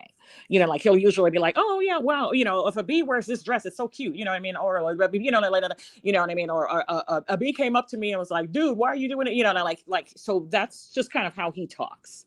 But that specific live with Sheena, so there have been a lot of, Sheena has told a lot of lies and has done a lot of problematic things that to a number of people, and he got frustrated, and he was going off about it, venting, on his page. And I think like a person can ask, you know what I mean? Like, like like you said, you were asking, I vaguely remember, like there was different communication, but I think what he was basically saying is that he didn't want to hear people taking up for her, because she was saying basically that, oh, he got mad because I didn't want to cash app, or he doesn't want to work. Or he this or he that, like, like sharing narratives that were not true, without giving without sharing, so he got frustrated, and he basically was like, like, so again, I don't, you know, I'm not saying, I understand why he did that. I understand that whole live. I understand his rationale. And I don't think that that's something that is necessarily transferable to his treatment of all women or all people, or all circumstances. Um, but so that particular situation was a very emotionally heated one with a lot of context beneath the surface. He has a lot of really legitimate concerns with Sheena. that instead of her being accountable or addressing, she makes up lies and says he doesn't want to work. He wants to live off of women. He has 10 children. He's making, like all these different things. He's, selling his baby stuff for drug money, et cetera, et cetera, et cetera. And so, and his thing is that if a person is disrespectful, whether they're male or female, he's going to come at them with whatever energy, that he's not going to like tread lightly because the person's a female, that if a person comes to him aggressively, saying this or that, he's not going to necessarily hold back because they are a female. And that's like his perspective. And so I'm a little confused about why you're saying that I'm okay with it, because I can, again, support a person or care about a person and not necessarily approve of all of their actions. Like I'm an independent voter, but I tend to vote mostly Democratic. And I have a whole lot of issues with the Democratic Party, tons of issues, and I do vote according to candidates. So sometimes it might be an independent candidate or a Republican candidate that for a particular local election or whatever is a better choice, and then I will select. But sometimes you work with the circumstances that are in front of you, if that makes sense. Yeah, I mean, I feel like whatever I say is not going to make a difference, but I don't know. I just feel like his behavior is excused, and instead of holding him accountable, no matter what the situation is, it's not acceptable. So I think that it shouldn't I'm so be. sorry. Continue. No, Apologies. No, it's fine. Just shouldn't be ignored. And like, I just feel like his behavior is rewarded with GoFundMe's and continuous support. Like, despite him, like, I just feel like he's just super disrespectful. And I was just tapping in a live. Like, I had never even seen his live before, but I was just scrolling. I hopped in the live and I asked him in a very polite way, like, what's your problem with Machina? Like, like it's never that serious, like, for somebody to have such a toll on you who you don't even know. Like, I don't know, I just don't understand it, and I don't understand why his behavior is continuously rewarded with money and GoFundMe's and all that. So yeah. Okay, so I guess, I think everyone's definitely entitled to their opinion. So I would say that his behavior that's rewarded to me is him sacrificing himself and his time, his money, his energy to be there for his children like a parent should, because the other parent is not doing so, and his efforts to find work and housing and stability and not give up and not let his children go to the system. Those things are rewarded. His efforts to fight against, the trauma that he's endured and the challenges that he faces regularly and still keep going. Those are the things But that as he should, though. I'm sorry, but as he should. He's a grown man, as he yes, should. absolutely. As any person who should be in that circumstance. Again, like there are other people that I support other than Vaughn. They just don't have a YouTube platform. Like there's a gentleman named Ellis who I just paid through my nonprofit a week and a half of his hotel. There's another woman. Like there's people. This is what I do. Vaughn is just one of the people y'all happen to know. So I am in social justice, and so I just basically feel like making one snapshot of a person in time when they were upset and cursing or rude is not indicative of who a person is necessarily overall of and also everything that isn't for YouTube. Like Vaughn and I talk every day. You know what I mean? We're in the same city. So like there's communication that people might have with a person about their thoughts or things that need to be done that doesn't need to happen online necessarily. Like a lot of the work that we do in life and working on ourselves doesn't always have to happen for public consumption. So I think that I just think there's a lot more to it than that. I don't think that it's people are rewarding this and the other. I think that you have to look at the totality of a person and not a particular flaw, or that is a reason to say the person doesn't deserve support or help in the circumstances that they're in. It's complicated, and again, I respect that people have different opinions. There's definitely people here in the castle who don't agree or don't support him or whatever. I know him. I know what he's trying to do. I know what he's been through, and I believe in him. I don't approve of everything that he does. You know what I mean? Like, I'm sure he doesn't approve of everything that I do or any other human being. You know what I mean? He's an adult. He's an autonomous person. You know what I mean? And I know I can't really give this answer justice, but I do understand where it's relevant to the topic, what you're mentioning, and I think that it also goes to say that he has experienced a lot of abuse. And I don't just mean growing up. I mean, he has experienced abuse from women, even recently, that doesn't get addressed or dealt with because of the fact that we excuse a lot of those things in society. And so that contributes to, his trauma responses. But I think this is a complicated topic that probably needs maybe its own live, and I appreciate you not shying away from the issue, because I don't think we should. Yeah, it's just something that never sat well with me. And especially when I saw the topic of this live and I tuned in and I heard Golden talking about Ken or whatever, I'm just like, wow, like, it just immediately brought me back to that live that I hopped in with Vaughn. And I'm like, I have to bring this up because it's not okay, like for him to say, "Oh, F all y'all bees," that's in the chat, and then everybody just keep talking amongst the chat. Like, did y'all not just hear him say this? Like, and then I get silenced or timed out, I guess, because I'm trying to speak up for myself, and the live continues to go on. And I'm just like, everybody experiences trauma. Everybody, to what you just said, like, I'm dealing with my own stuff too. Like, but I don't sit up here and respond in a way that, and like in the way that he responded, because it's not okay. It's a part of being an adult. It's just not okay to do that. And you have to take accountability for your actions. And I just feel like people make up excuses for him or just like protect him too much. And I don't know. It's just, I'm not gonna get, I'm not gonna get anywhere with this, but I just feel like it's something that needs to be talked about because it's not okay, in my opinion. I understand, and I appreciate you saying. And like, I don't want to violate his privacy to kind of share some of the reasons what he goes through, has gone through, even just recently. Like a lot of the discrimination that he faces, and a lot of the imbalance. I'm a woman. I know that there's a lot of things that we face, but there is. My eyes have really been opened by his circumstance about the way the doors that are closed in his face, as a single father, and the way the system is really not designed to, elevate you. It's very complicated, but it would take more than I can comfortably share here to kind of address what you're saying um, in the way that it deserves to be addressed fairly. But I hear you, and I appreciate you saying these things. Okay, well, I'll just take your response for what it is, and I'm gonna drop down and let y'all continue to, get back to the topic. And I'm a new subby here, so but I am subscribed to. I'm a member of Machina's channel as well, so I don't want it to be no problems.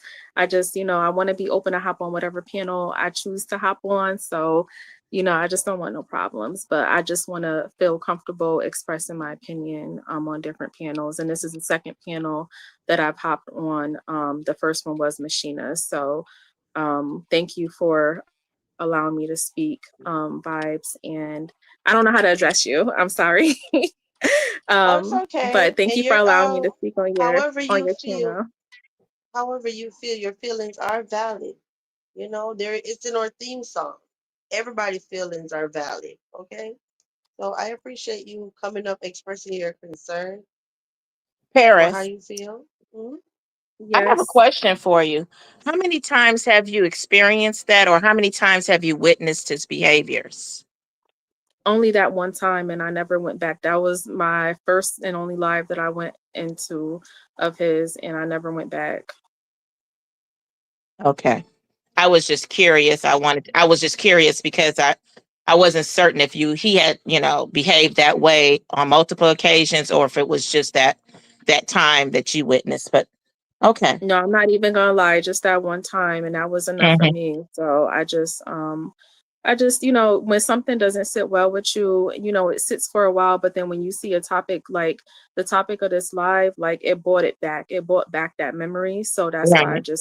it just didn't sit well with me. And I was sitting here, just doing what I'm doing, listening to the live, and I'm like, it's just hard for me to be quiet. It's hard for me to hold back. So, like I said, I don't normally hit lives. I just usually stay in the bushes. But and I always watch Vibes' live like all the time, and I stay tuned to Machina's lives. But I wasn't subscribed to Vibe's channel, only because I am a member of Machina's channel. But I did subscribe just so I could, have a chance to talk in the chat. But I'll stay subscribed because I typically watch your lives and stuff, and I enjoy them. I didn't enjoy them when you was with what's his name, but now I enjoy them. So yeah, yeah. I didn't really watch when you was with what's his name, but yeah, but now I enjoy your lives. So I really have been enjoying the content, especially the content that's been basically almost every night. Like, I appreciate that. It's good content. So I'm here to Yeah. stay. But as long as you stay neutral, you'll be just fine in these YouTube streets. You'll be able to go wherever you want to go and roam like Yeah, a I don't butterfly. even usually hop in the I don't even usually talk in the chat at all. I really don't. I stay in the bushes. Like, I've been catching your lives for like the past couple weeks, and I don't say nothing because I just listen. All I do is listen. I'm not gonna say this is entertainment for me, but I don't really watch much TV, so this is a source of entertainment for me. But it also brings awareness to certain topics, and yeah, I like the people with your panel, including Golden as well. So, like, you be having me cracking up. But anyways, I'm gonna drop down. Well, Thank you welcome so to the much. Yeah, castle. we're glad to have you here, and I appreciate your realness. And like I said, it's not just out of loyalty. I'm just like, there's things that he and I've shared with one another that I just don't feel comfortable. If he was to come on and be like, oh well, MGO this and the other, and the third, I wouldn't feel comfortable either. You know what I mean? So I do understand what you're saying, um, and I appreciate you being authentic. About this. And thank you for subscribing. All right, I'm gonna drop down, and thank you for having me. Thank you, Paris. Have a good night. All right, you too. Wait, how do I drop down? I'll take you off. I'll keep you off. Okay, thank you. Okay. Hey, wait, I see you have a lot to say down there. What's going on? It is hard for this man to accept advice from a woman. Just because I think like a man, and sister, I really need a woman's help at times. Okay. Where are the men? Okay. I see you just chatting a little bit. Mhm. I want to thank you all for allowing me to share what I wrote. It was a really very difficult period for me. This is somebody I was with for 11 years. You know what I mean? Like, and, thought was my soulmate, and alienated a lot of people for him. People who try to tell you, friends, family, who try to tell you this person is not good for you, and you don't want to hear that because that's who you love. So you cut them off. You know what I mean? Like, for that. And, um, messed up a lot of opportunities for myself, put myself in a lot of situations that I shouldn't have been. I think about one day where he literally took like a big pot, like a crock pot, filled it with like freezing cold water, and like dumped it on me outside in front of all of the neighbors. Like, you know what I mean? Like, and I just stood there shaking and shivering, and while I'm trying to process what happened, he went and filled it again and did it a second time. And I'm still standing there. Like, just when I just think about, and it's not like I didn't fight back or speak up, for myself. Cause, y'all probably have seen me. I kind of tend to do that. Kind of argumentative, but in some ways. But you find yourself feeling helpless, I don't even know. Like, it's a horrible, horrible situation to be in. It's very isolating. And so I thank you for, it makes you feel very vulnerable and naked to kind of talk about these things. So thank you, everyone, for your kindness. You're And welcome. thanks for sharing your story. Yeah, that was terrible. Yeah. Oh, water. I bet Well, if humiliation. I could tell y'all stuff, man, that would make like, you, like years later when I told my brothers about it, they were furious because they were like, they would have took him out, you know what I mean? Well, I mean, you're not supposed to do that, but they would have No. wanted to defend me. I kept it quiet. I protected him. And guess what, Mingio? I'm not blaming you, but he knew you were protecting him. Mm-hmm. Okay. He knew that. And that's the reason why he took advantage of that situation. And I've seen that happen to people before. When the man knows that you're not going to go and tell your brothers, your father, you know what I mean? You're really trying to protect them, you know, from the situation. And he knows that. And those type of men, I notice they also know that they pick women who they know don't really have a lot of support. Like, even though you had brothers, he apparently knew that you weren't sharing. You know what I mean? Because Yeah, I if you were with alienated him, my support because I right? didn't want, because they weren't telling me what I wanted to hear, basically, because I felt like everybody was judging him. No one could see him for who he was, et cetera, et cetera. When I loved this man more than I loved myself, it was so unhealthy and codependent. Um, Yeah, I believe my niece is kind of going through something like that now, where she's like, he's a nice guy. You guys don't understand. Well, I really don't know him, but I do know he has isolated her a lot. Like, um, I did cuss him out, you know what I mean, when she was pregnant. And so, and so I wasn't aware of her grandmother told me about the wedding and all this, but it was like, she all of a sudden just stopped talking to everybody. Nobody knew where she lived. And that was because of him. We didn't even know what her babies looked like. You know what I mean? I'm just now recently, like last year, the babies are, well, one turned a year old, the other one turned 2 last year. But I had never seen the babies, and the only pictures that I did receive are the ones that her grandmother finally got of the baby. And she sent them to me. Or I think I might have accidentally found her page or his page on Facebook, and I saw a photo of the baby. But he's doing something similar, and I really do believe that he is abusing her.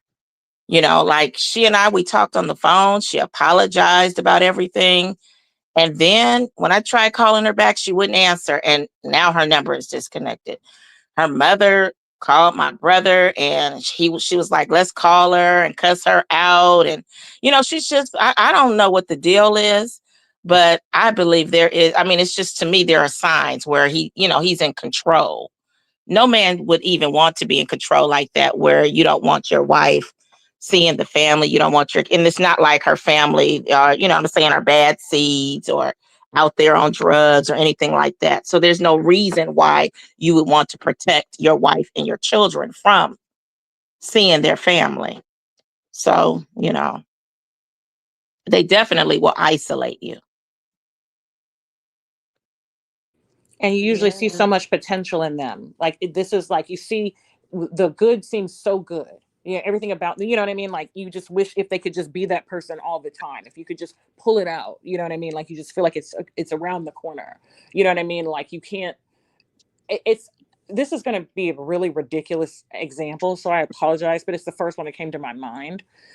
So I've heard people talk about when they try certain drugs, specifically crack, that it's like this extreme high that they never get again. It's never like that first time, and they're like the rest of the time they're kind of chasing that feeling that they once had that they never experience again. And it's almost kind of like that with these people. Like you feel like, wow, you know what I mean? Like whatever this connection or love or spark or whatever that you see in this person, you just feel like you can bring it out, you can help them see it, believe in themselves, I don't know, whatever. And you just end up kind of breaking apart your own self, like, kind of like they talk about trying to help a drowning person, you know what I mean, pulling them out, and they end up pulling you under, you know. I know. Hey, Black Diamond. I know Wade Lewis have a question. He said, "What do women? What do women need a man for?" Mhm. I mean, humans need one another. We're interdependent. It's by choice. Like we're not dependent. You know what I mean? But we can choose to help. Fulfill and be there for one another. And care for one another. Um, and I like what Melanie is saying here. Protection, security, love. Like we, um, do. Like it's someone that you're I don't know, you're complete, but you complete each other. I don't know how to explain it exactly. It's um it's very, and I there's something that Cocoa Butter put in here. to be the provider, leader, protector, professor. You know what I mean? Like, I think that it, I think it varies from person to person, but I think that there's definitely a role, that people have, share in their lives. Forgiven mentions we need real men to lead so that we can be ladies, so that we can, do our part, like do your part so I can do my part, type of thing. Like, you know what I mean? Have each other's back. Um, there's so many things.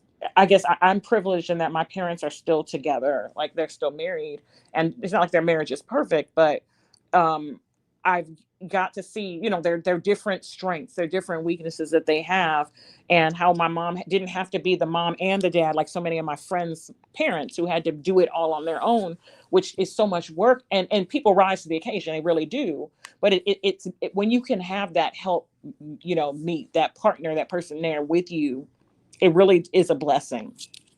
Like Haitian Root Girl is saying, leading and protecting, like all of these just different things. Like for me, the security piece is so key. The trust, the love, those things are just invaluable to me. Yeah.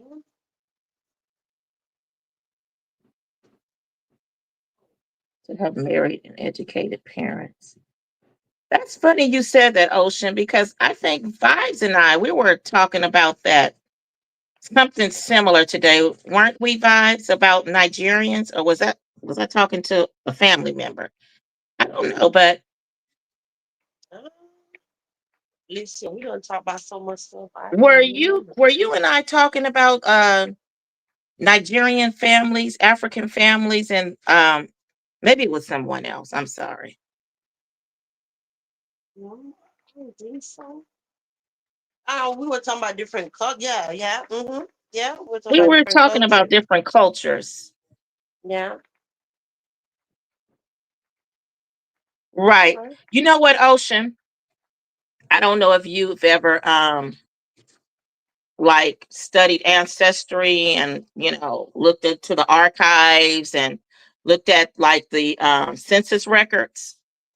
But one thing that I did notice in a lot of families were the men. It was I'm sorry, the men were older than the women, and I was wondering, like, I would find a man. He could be like maybe 36. He would be like 36 years old, and the woman would be maybe like 22, 23. And what I realized is that the older men were able to provide better for women. Like, I didn't see a lot of young men with women their age. So, I mean, say for example, if it's an 18-year-old woman, like, what really can an 18-year-old man do for her? These women, especially back then, they were looking for a provider. They weren't just looking for a man to have fun. They were looking for a provider and a husband. So a lot of those men that were like older married younger women because they were in the position to provide. Yeah.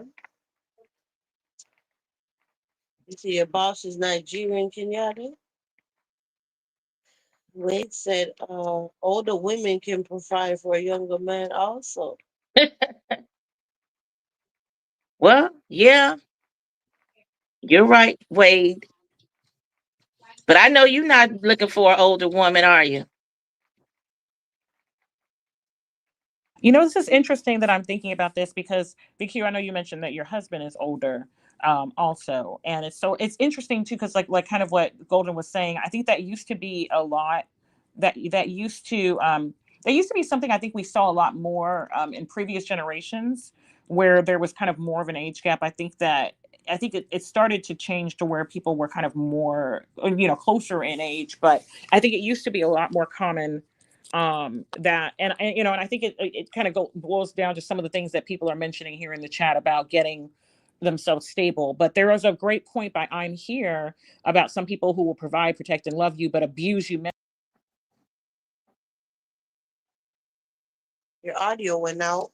Sorry, people who say I'm the provider or I'm the one who pays for this or I'm the one who pays for that. So some people do take that and manipulate people with it. So it's interesting, to look at that side of things too. Well, MGO, that's really like another form of abuse where Yeah. they use that to control you because they know you need them. Yes.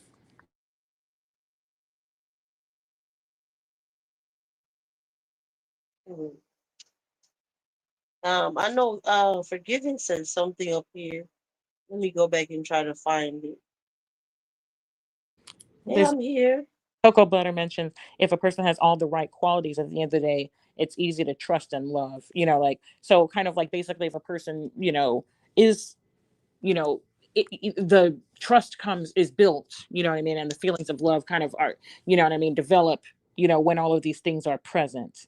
Um so and then Ocean Eyes mentions about financial and housing abuse is real. That's definitely something that a lot of people do deal with, staying with someone because they,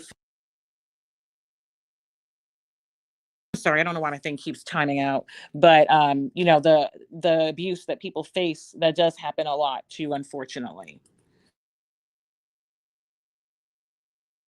Forgiving, I'm trying to find your comment. I know you had a question or it was a statement. Let me see. This said, you say, yes, divorce is allowed. If there's infidelity, why do people keep leaving that out?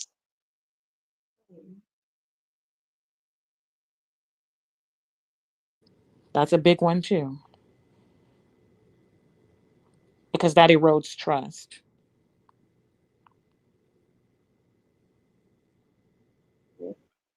Wade Lewis, I love this, said, just hand the paycheck over to the one who budgets the best and just show the other one how to pay bills on time. Yeah. Wade is like, it's not about gender. Who's better with money? Like, let that person handle. Hey, if the person gonna do it right, let them do it. It's actually still a household that functions like that. Husband go to work, bring the whole check, and lady have all the kids. That still go on. That's how my brother is with his wife. It's Hmm. definitely frowned upon for African men to sit back and let their woman work. I had an African man, and at one point I wanted him to stay home while I handled my business, and he refused. He just would not do it.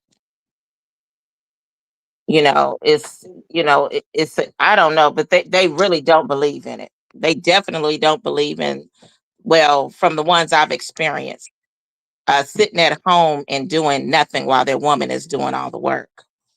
I mean, I guess it feels like less of a man. They don't even they frown on men who don't take care of their families.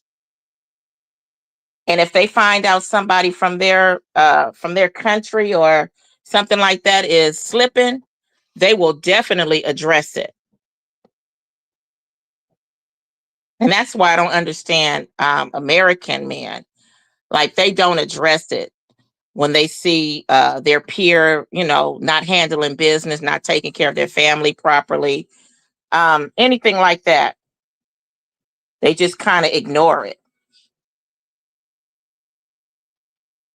Yeah, I see what Cocoa Butter is saying. That's all what you think, Cocoa Butter, about making your own money and all of that. Yeah, I was like that.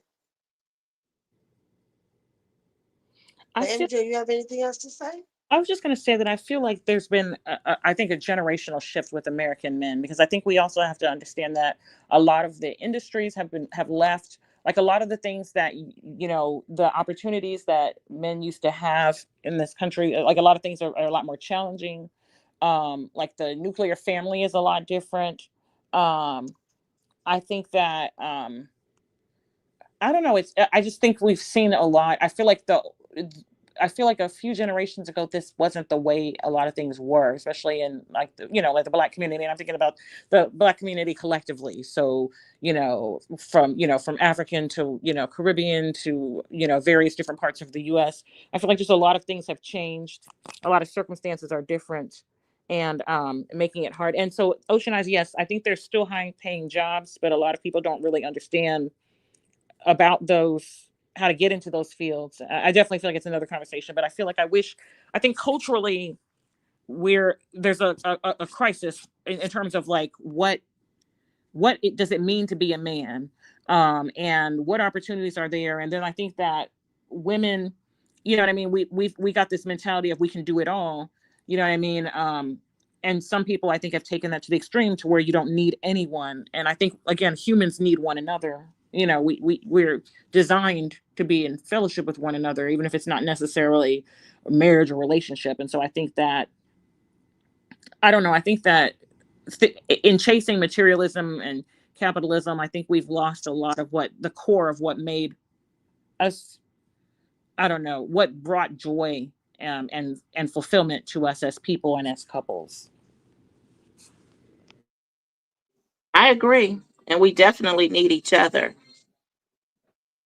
It's funny that Ocean vibes. Did we not talk about trades? It's like it seems like she was on the phone with us or something. I don't know. Ocean done tap my phone, child. Yeah. Ocean, you got on tap my line.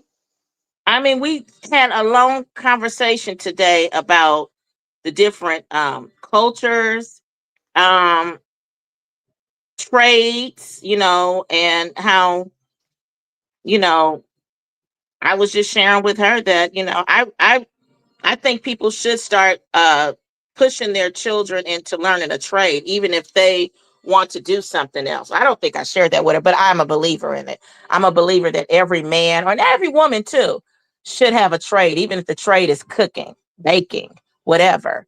But especially men. I believe that every man should have a trade, no matter what they do, or women, no matter what they're doing, or what they Yeah. decide to do in life.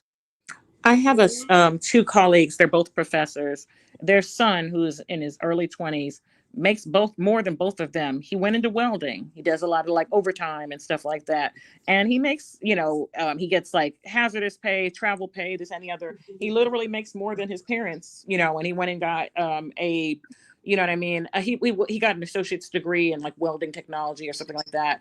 And so I feel like a lot of people, these middle trades, middle, like level jobs, that we used to call blue collar. I think people don't, I think there's a lot of opportunities with technology. There's a lot of opportunities with entrepreneurship, like people doing things like, content creation. I think just think, I think there's a lot of opportunities that people just need to, I don't know. Because job security is not necessarily there, but I think that it is important to know how to do some of these things, even if it's just about saving money. Think about how much you pay for a plumber or an electrician or someone to come to your home. If you can figure out some of that stuff yourself, even if it's not something you do as a career, but you can work as a journeyman, you know what I mean? It can be a great side hustle or main career for people. I think people just really need to think. Everybody is different. There's so many different ways to make money, and I think that the push that everybody at one point, well, everybody should go to college and get a bachelor's degree. No, they shouldn't. I mean, if they want to, they should, but there's lots of other ways to make money too. You know what I mean? And I think that people they shouldn't criticize other ways if it's not necessarily the, go to college route, or go to college for a 4-year degree and master's and PhD. Sometimes people have other ways, other things that they're going to do that are going to be successful, that are going to help, that will help them be successful.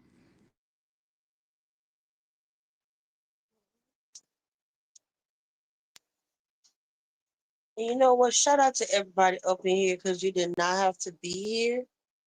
And it lets me know, my true supporters, whether I'm talking about drama or we're having an intellectual conversation. So I appreciate you guys. Mhm.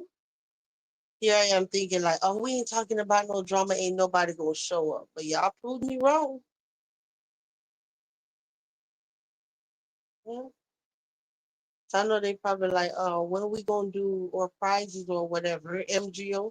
I know they Oh probably wondering yeah. like, I Yeah, I just forgot realized. actually. Yes, and so I just realized I don't really know how to do it. I like how it's done on YouTube in terms of like the way I've done it with other things is basically, like there's some kind of way to like randomly select a name, and then they can, you know what I mean, figure out, who would like if those people would get, like if they are willing to provide like their email address, then we can provide them a link to an ebook or what have you. But how in a YouTube live do you do it? Like, is there a way to um, randomly pick a name? Like, is there some kind of automated thing that you can do? Um, Yeah, because I don't have my laptop. Well, nah, not really. Because the thing is, if it was like a comment section that you could go to a YouTube comment, random comment picker, yeah, but that wouldn't work for this.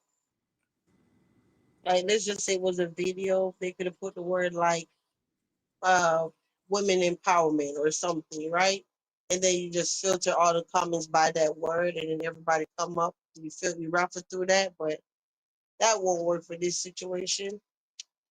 I don't know what would you do. You said, Does anyone have any thoughts or suggestions for us? Because we don't want to be, giving false advertising.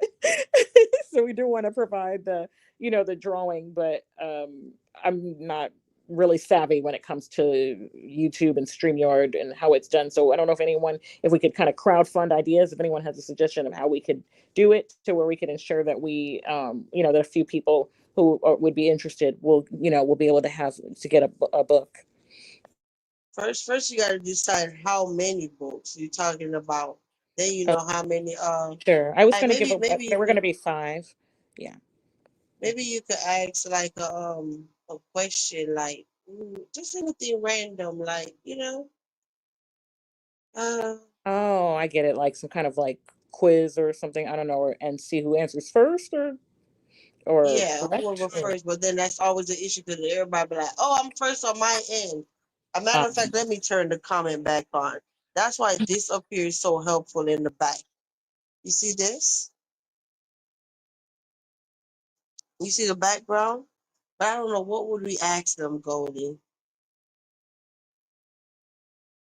Like maybe we could ask them like when you think of the castle, not yet. This is not a question. I'm just saying when you think of the castle, what do we stand for or whatever when it comes to women? You know what I'm saying? Something like that. Let's see like who really know and be here. Get it? Or I hear you. 1 minute, I'm busy. 1 minute. okay. MJ, like I said, this was so last minute, y'all. It was just like, let's do this, Yeah, and we did it. thank you Mhm. all very much. Yeah, I hit up BQ at, like I said, like 4 something in the morning. Like, can you host me a panel? Like, I wanted to add one thing. I see Wade mentioned that he's a jack of all trades. That's what I mean. Like, I'm not used to men who go around asking men or women, can I borrow this? Can I borrow that? I'm used to men saying, dang, we getting low on money. Let me go out here and hustle.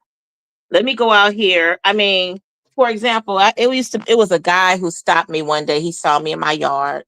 He was a drug addict, but he explained to me he had a daughter and everything. And I think he even told me that he had an issue going on, but he did need some money and he wanted to know if he could wash my cars. So I told him, yeah, you can. And I paid him fairly. And we built a relationship where even if I wasn't home, he would come in my yard. If he would, I guess, he would first see if I'm home. I never did have a problem with him stealing from me. And he would just wash my car. I had two cars. So he would wash the one that was sitting out in the back with no problem. But what I'm saying is that I'm used to men going out there to make the money. If they got to pull some old stuff out and say, okay, baby, we're having a yard sale today, or let me see who might need, like Wade is a jack of all trades. Let me see who might need their grass cut. Let me see who might need that. I know so and so did say he had an electrical problem. Let me try to give him a deal and I'll help him fix that. Let me go out there and paint. I mean, look how the Hispanics are doing it. Let me go out there and help somebody. Let me stand in front of Home Depot or in front of U-Haul and help somebody move. Like, I'm not used to a man just always asking and borrowing from women, especially from women. I don't even understand. I don't even see what guy could even feel comfortable doing that to a woman. Yeah. I'm saying, how would we do it for the giveaway though? I would have to put star and then say something, and then they do it, and then but they can only win once. Well, how do you do your game, or how does open? How does she? I know that wasn't. Didn't you all have a game where you would pick somebody, you would push a number or something? It was something with that. Yeah, but we didn't get to do all that fancy stuff earlier. Okay, well, I don't know. I guess we didn't. It wasn't. This wasn't a well thought out live because it was kind of last minute. So I guess we didn't even think about how we were going to have a giveaway. You know, I'm a planner. Yeah, Yeah. I didn't even. However, I'm sorry. Go ahead. Yeah, I never even thought of that part. To be honest, I Yeah. actually forgot. But we got to do it now because we got to keep our word. The people will be Right. like, okay. How many Mhm. books are you giving away, MGO? So I wanted to Melanie mentioned wanting one, so I wanted to give one to Melanie, and I also wanted to give one to Paris because I appreciate Paris coming so real, you know what I mean? Because y'all know I support Vaughn and the children, but I also, I like, people being authentic and, constructive criticism, but I still want to give out the other five. So, and yes, so Platinum, I've contributed to about 12 books, and then I have like two books that I've edited. So there are different topics, like there. My thing keeps timing out. I'm so sorry. And so we were, basically, there are some ebooks that we could give, to people depending on their interest, you know, um, that we would just, I guess, collect the email address and then, provide. Usually the publisher provides like a Google link. So because we don't want people to feel like they have to give their address to get like a physical book or anything like that. So Right. That's true. just for confidentiality, people are crazy on here. You know, Uh huh. Yeah, definitely. I'm trying to see how would I get their emails in order to give them the. They would have to have IG or email me or you. they probably, I don't know if they'd be more comfortable probably emailing you or hitting you on IG. What I do usually is I reach out to our publisher and tell them how many that I need because I get discounts, on the books. So I tell them how many links I needed, and then they'll provide it to whomever. So they I guess we just wish I could figure out how to do this. I'm so sorry, y'all. I guess I was thinking there was something that we could hit. You know how people put polls in the chat for StreamYard? They'll put a question. So I guess I was thinking there was something that you could just hit and it would just randomly pick names, or something. I guess it doesn't do that. Yeah, I'm on my phone. I can't do all that on my phone. I'm on StreamYard too, not vertical. I don't have access to a poll and all of that now on my phone. I guess what we could do is, I don't know if this sounds ridiculous, but maybe people who are interested, if you are interested in, I guess you should just, um, I don't know, type your name, or I don't know. I'm trying to think of people who say put a one in the chat, and then I guess we could afterward, because I think usually VQ you curate the thing where you can see the comments, and I guess we could just randomly have something, use a random selector from there. So let's say, 8 people or 12 people say, oh, I would like one. Then we could just put their names in one of those little website, the names, and it'll pop up five of them. And then we'll just contact those 5 people, like tag them, you know what I mean, in a comment and say you won. And please send your email address. Okay. Unless somebody has a I better guess idea. so. Yeah. Yeah, because I guess they're gonna leave the live and still don't know if they won. So Yeah. So they won't know until after, because we will have to, because if first we need to know who's interested in being read in, who's interested, and then we'll be able to pull. So I guess I don't know how, I think it's like a day or so to help for the comments to save. So maybe we could let them know like tomorrow, I guess. I don't know how long it takes. sometimes it'd be like 30 minutes or less. Oh, okay, Sometimes. great. Okay. Hmm. So I don't know. Let me see. I guess I'll do that then. Me, you know how my mind be working like, oh, let's do a question and then see who get the right answer that right off top you won. That's how my mind be working. But Oh, I mean, we Yeah, could do we that too if you definitely can think didn't of if you can plan, think of huh? 5 questions. We could do that too if you can think of 5 questions. I'm cool with that. I'm not very creative with this kind of stuff. So, I'm fine Yeah. with that as well. Hey, Miss Nico. What you say? Hey, Nico. How you doing? But what y'all want us to do, guys? Because I can't think of 5 questions. I wasn't prepared. I don't know what I was thinking about. I didn't even think about this part of the live, to be honest. This is so embarrassing. Oh, I'm I think sorry. Wade asked to drop the link. You know, You could. I'm thinking maybe, see, we weren't prepared. I don't know. Maybe you can kind of operate this channel like the backup channel, the beach house, where maybe, you ask a few questions and whoever responds first with the proper answer. And maybe you'll just, I don't know, first place, second place, third place. And, I don't know, you know, you might have to do it like that. But I'm thinking that might have to, maybe that will have to be another day. I don't know, because we didn't even think about how we were going to even do this giveaway. And you don't have any questions prepared to ask anyone. Yeah, because I don't know what I was thinking about. I forgot.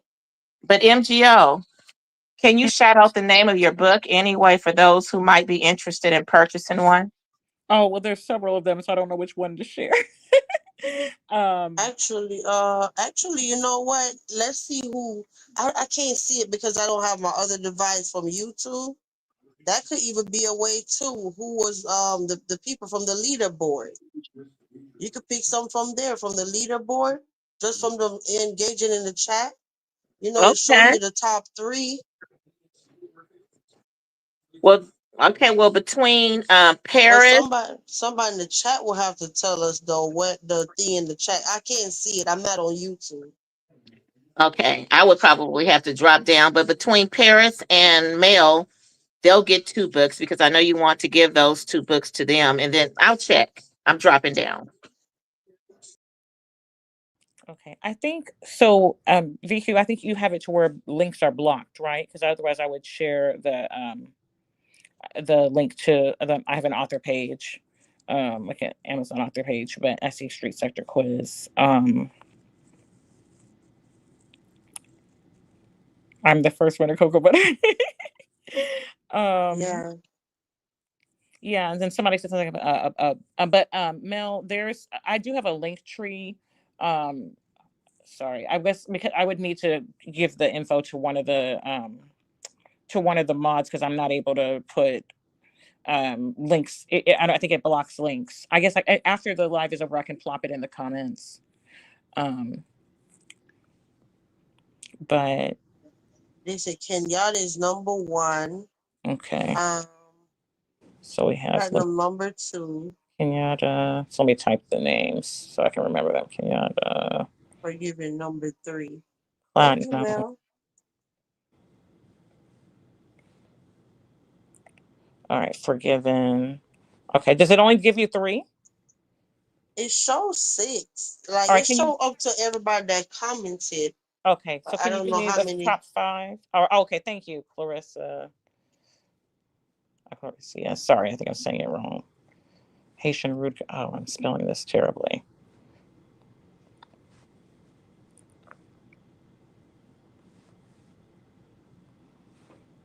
Mhm. Haitian root. Okay, so I think we have our five.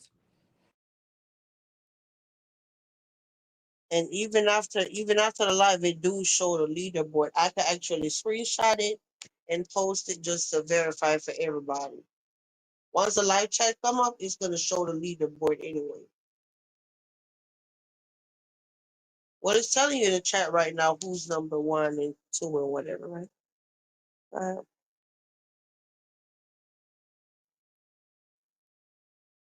oh gosh, I will just wait till the live chat come up and I will post everybody. But I guess everybody need to know that way they can message you to get Okay, so it Jesus, looks like MGO, we did definitely did not think about this, huh? yeah, but I think we have our people. Hold on, so it looks like let me just type this out.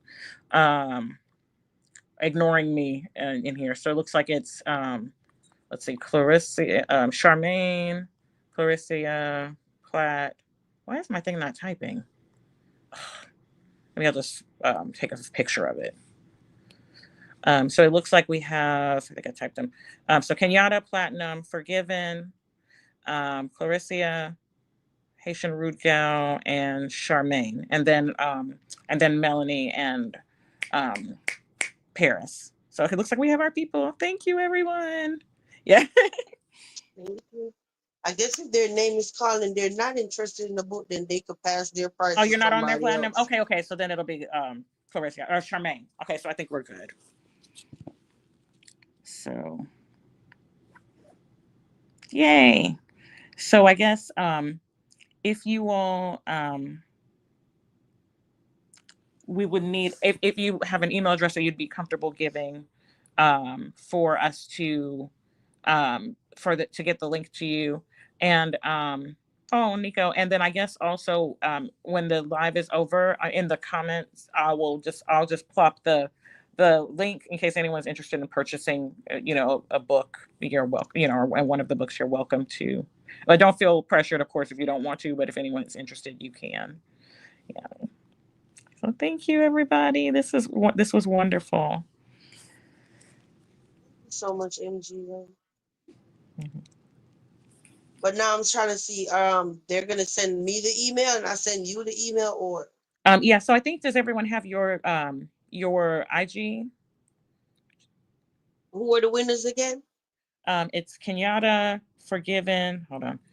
Um, Clarissa, Haitian Rude Gal, Charmaine. I feel like I'm missing somebody. Yeah, I Uh, think everybody have it except Clarissa. I think she's the only one that's not on my IG. okay, yeah. So let me go back again. Kenyatta, Forgiven, Haitian Root Gal, Clarissa, Charmaine, and then Mel and Paris.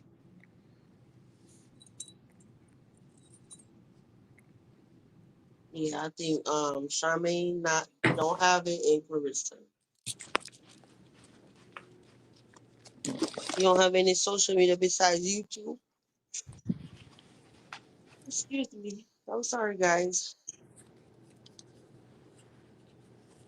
That's what I'm saying. If you're up in here and you are a winner and you like, oh girl, I don't have no email, no IG, no whatever to give you the info, please pass your prize to somebody else. That's interesting.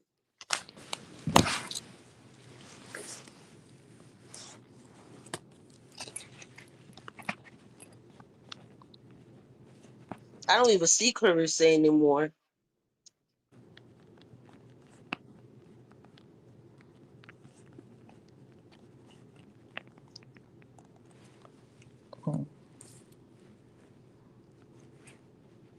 Well, I guess they got rewarded from actually typing in the chat, right? Yeah. Everybody always be scared and be hanging out in the bushes. Well, typing in the chat paid off tonight. Cool. Awesome. Well, thank you. So I'm gonna go ahead and let you wrap up. She said I VQ. could put my email. Hmm? Okay, thank you, Paris. Yeah. So does everyone have?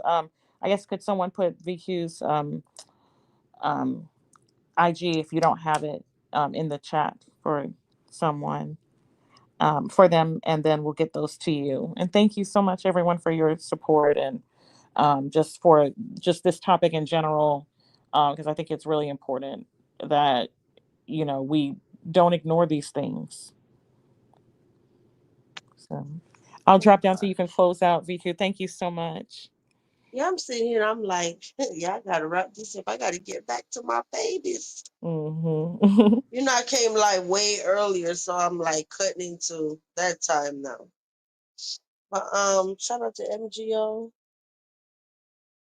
Guys, listen, I'm not even gonna stress myself about the whole email thing. If you have my IG, just please send me the email on IG, okay? I know Paris says she don't have IG, so and I don't even see Clarissa in the chat anymore. So Paris, I don't know how would I begin your email.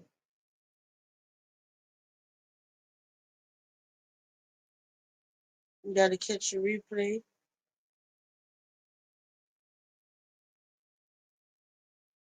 No, I'm saying I don't want to have to, after the live, I don't want to have to go running all over YouTube trying to find everybody's email.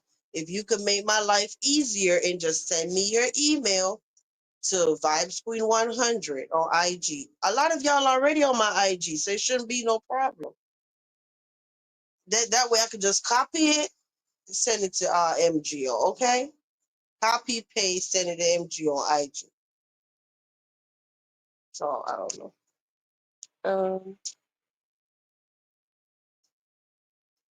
Are we all on the same page before I get out of here? It was a great live. You put it in, but it don't go through right because you're not a mod. I know it's just one thing after another. We did not plan out the part about the giveaway, guys. You said I can comment my email. Yeah. Yeah, a matter of fact, yeah, if you want to just leave me a comment, it'll go to spam anyway, and I would just have to check spam. So I guess I'm going to be looking for my spam folder. I'm going to be looking for an email from Carissa and Paris. Everybody else, I guess, just going to send me Haitian Rugel, Melanie. Everybody else is on IG, okay? Yeah, so once you put the email, it's going to automatically go to spam, right? I hope. And then let me see. I will probably just approve the email.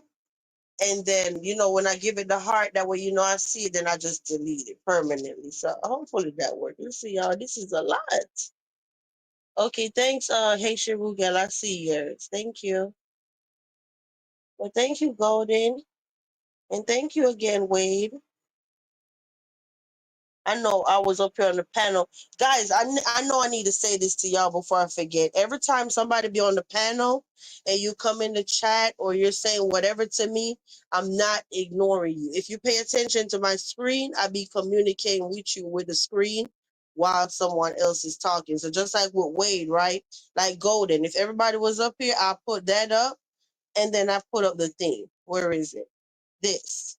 So I'm not saying a word, but I'm still communicating. So you got to pay attention to the screen. Or if you come in the chat and you're like, hey, VQ, hey, this, whatever, whatever, and I don't answer, it's on the screen. Then when a mod say like, Cocoa Butter coming, she like, hey, VQ, whatever. And then all the mods start saying like, hey, Coco, I put up what one of the mods say on the screen. And that way I'm basically saying, the mod comment is like speaking for me, if that makes sense. Because I cannot just keep cutting the person off on the panel to say hi, hi, hi, hi, hi. You get it? So yeah, hopefully that makes sense. But thank you, Golden. Thank you, Carissa. And let's try to get through this whole email thing as stress-free as possible, okay? Because every time it be something, somebody just didn't listen or didn't pay attention or whatever. But I just want to be able to get all the emails when I end this live, send them to MGO, and, just move on. Well, thank you so much, MGO, for this live, okay? It was needed. It was needed. And it allowed me to see where people's mind was before I even came live. They had a problem, okay? But yeah, let me go. I got to go deal with my babies. It's 11:20 something. So do not expect a live from me tonight. Okay. I'm sorry. I missed out a lot of the stuff that was happening this evening because I had to get ready to come live earlier than normal. All right. Y'all know this the time I would have just been coming live. So yeah, I got to go back, go finish doing what I was doing. Okay. So I'm sorry to the late night crew. I'm not saying I'm not coming live, but right now, by the time I get off here, it's going to be midnight. So what's the point of coming back? If anything, it's going to be tomorrow. All right? But yeah, and I'll see y'all later. Have a good night, okay? Thanks to everybody. I didn't even have an outro or an intro. I don't even know what I'm supposed to be playing. Have a good one, y'all.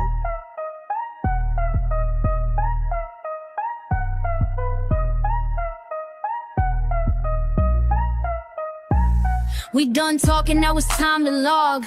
Ain't no back and forth, I don't argue in blogs. Said what I meant and I meant that clear. Soft voice, sharp truth, cut clean in here. No chaos, no shouting, no drag for free. Just calm, cold facts with a little hot tea.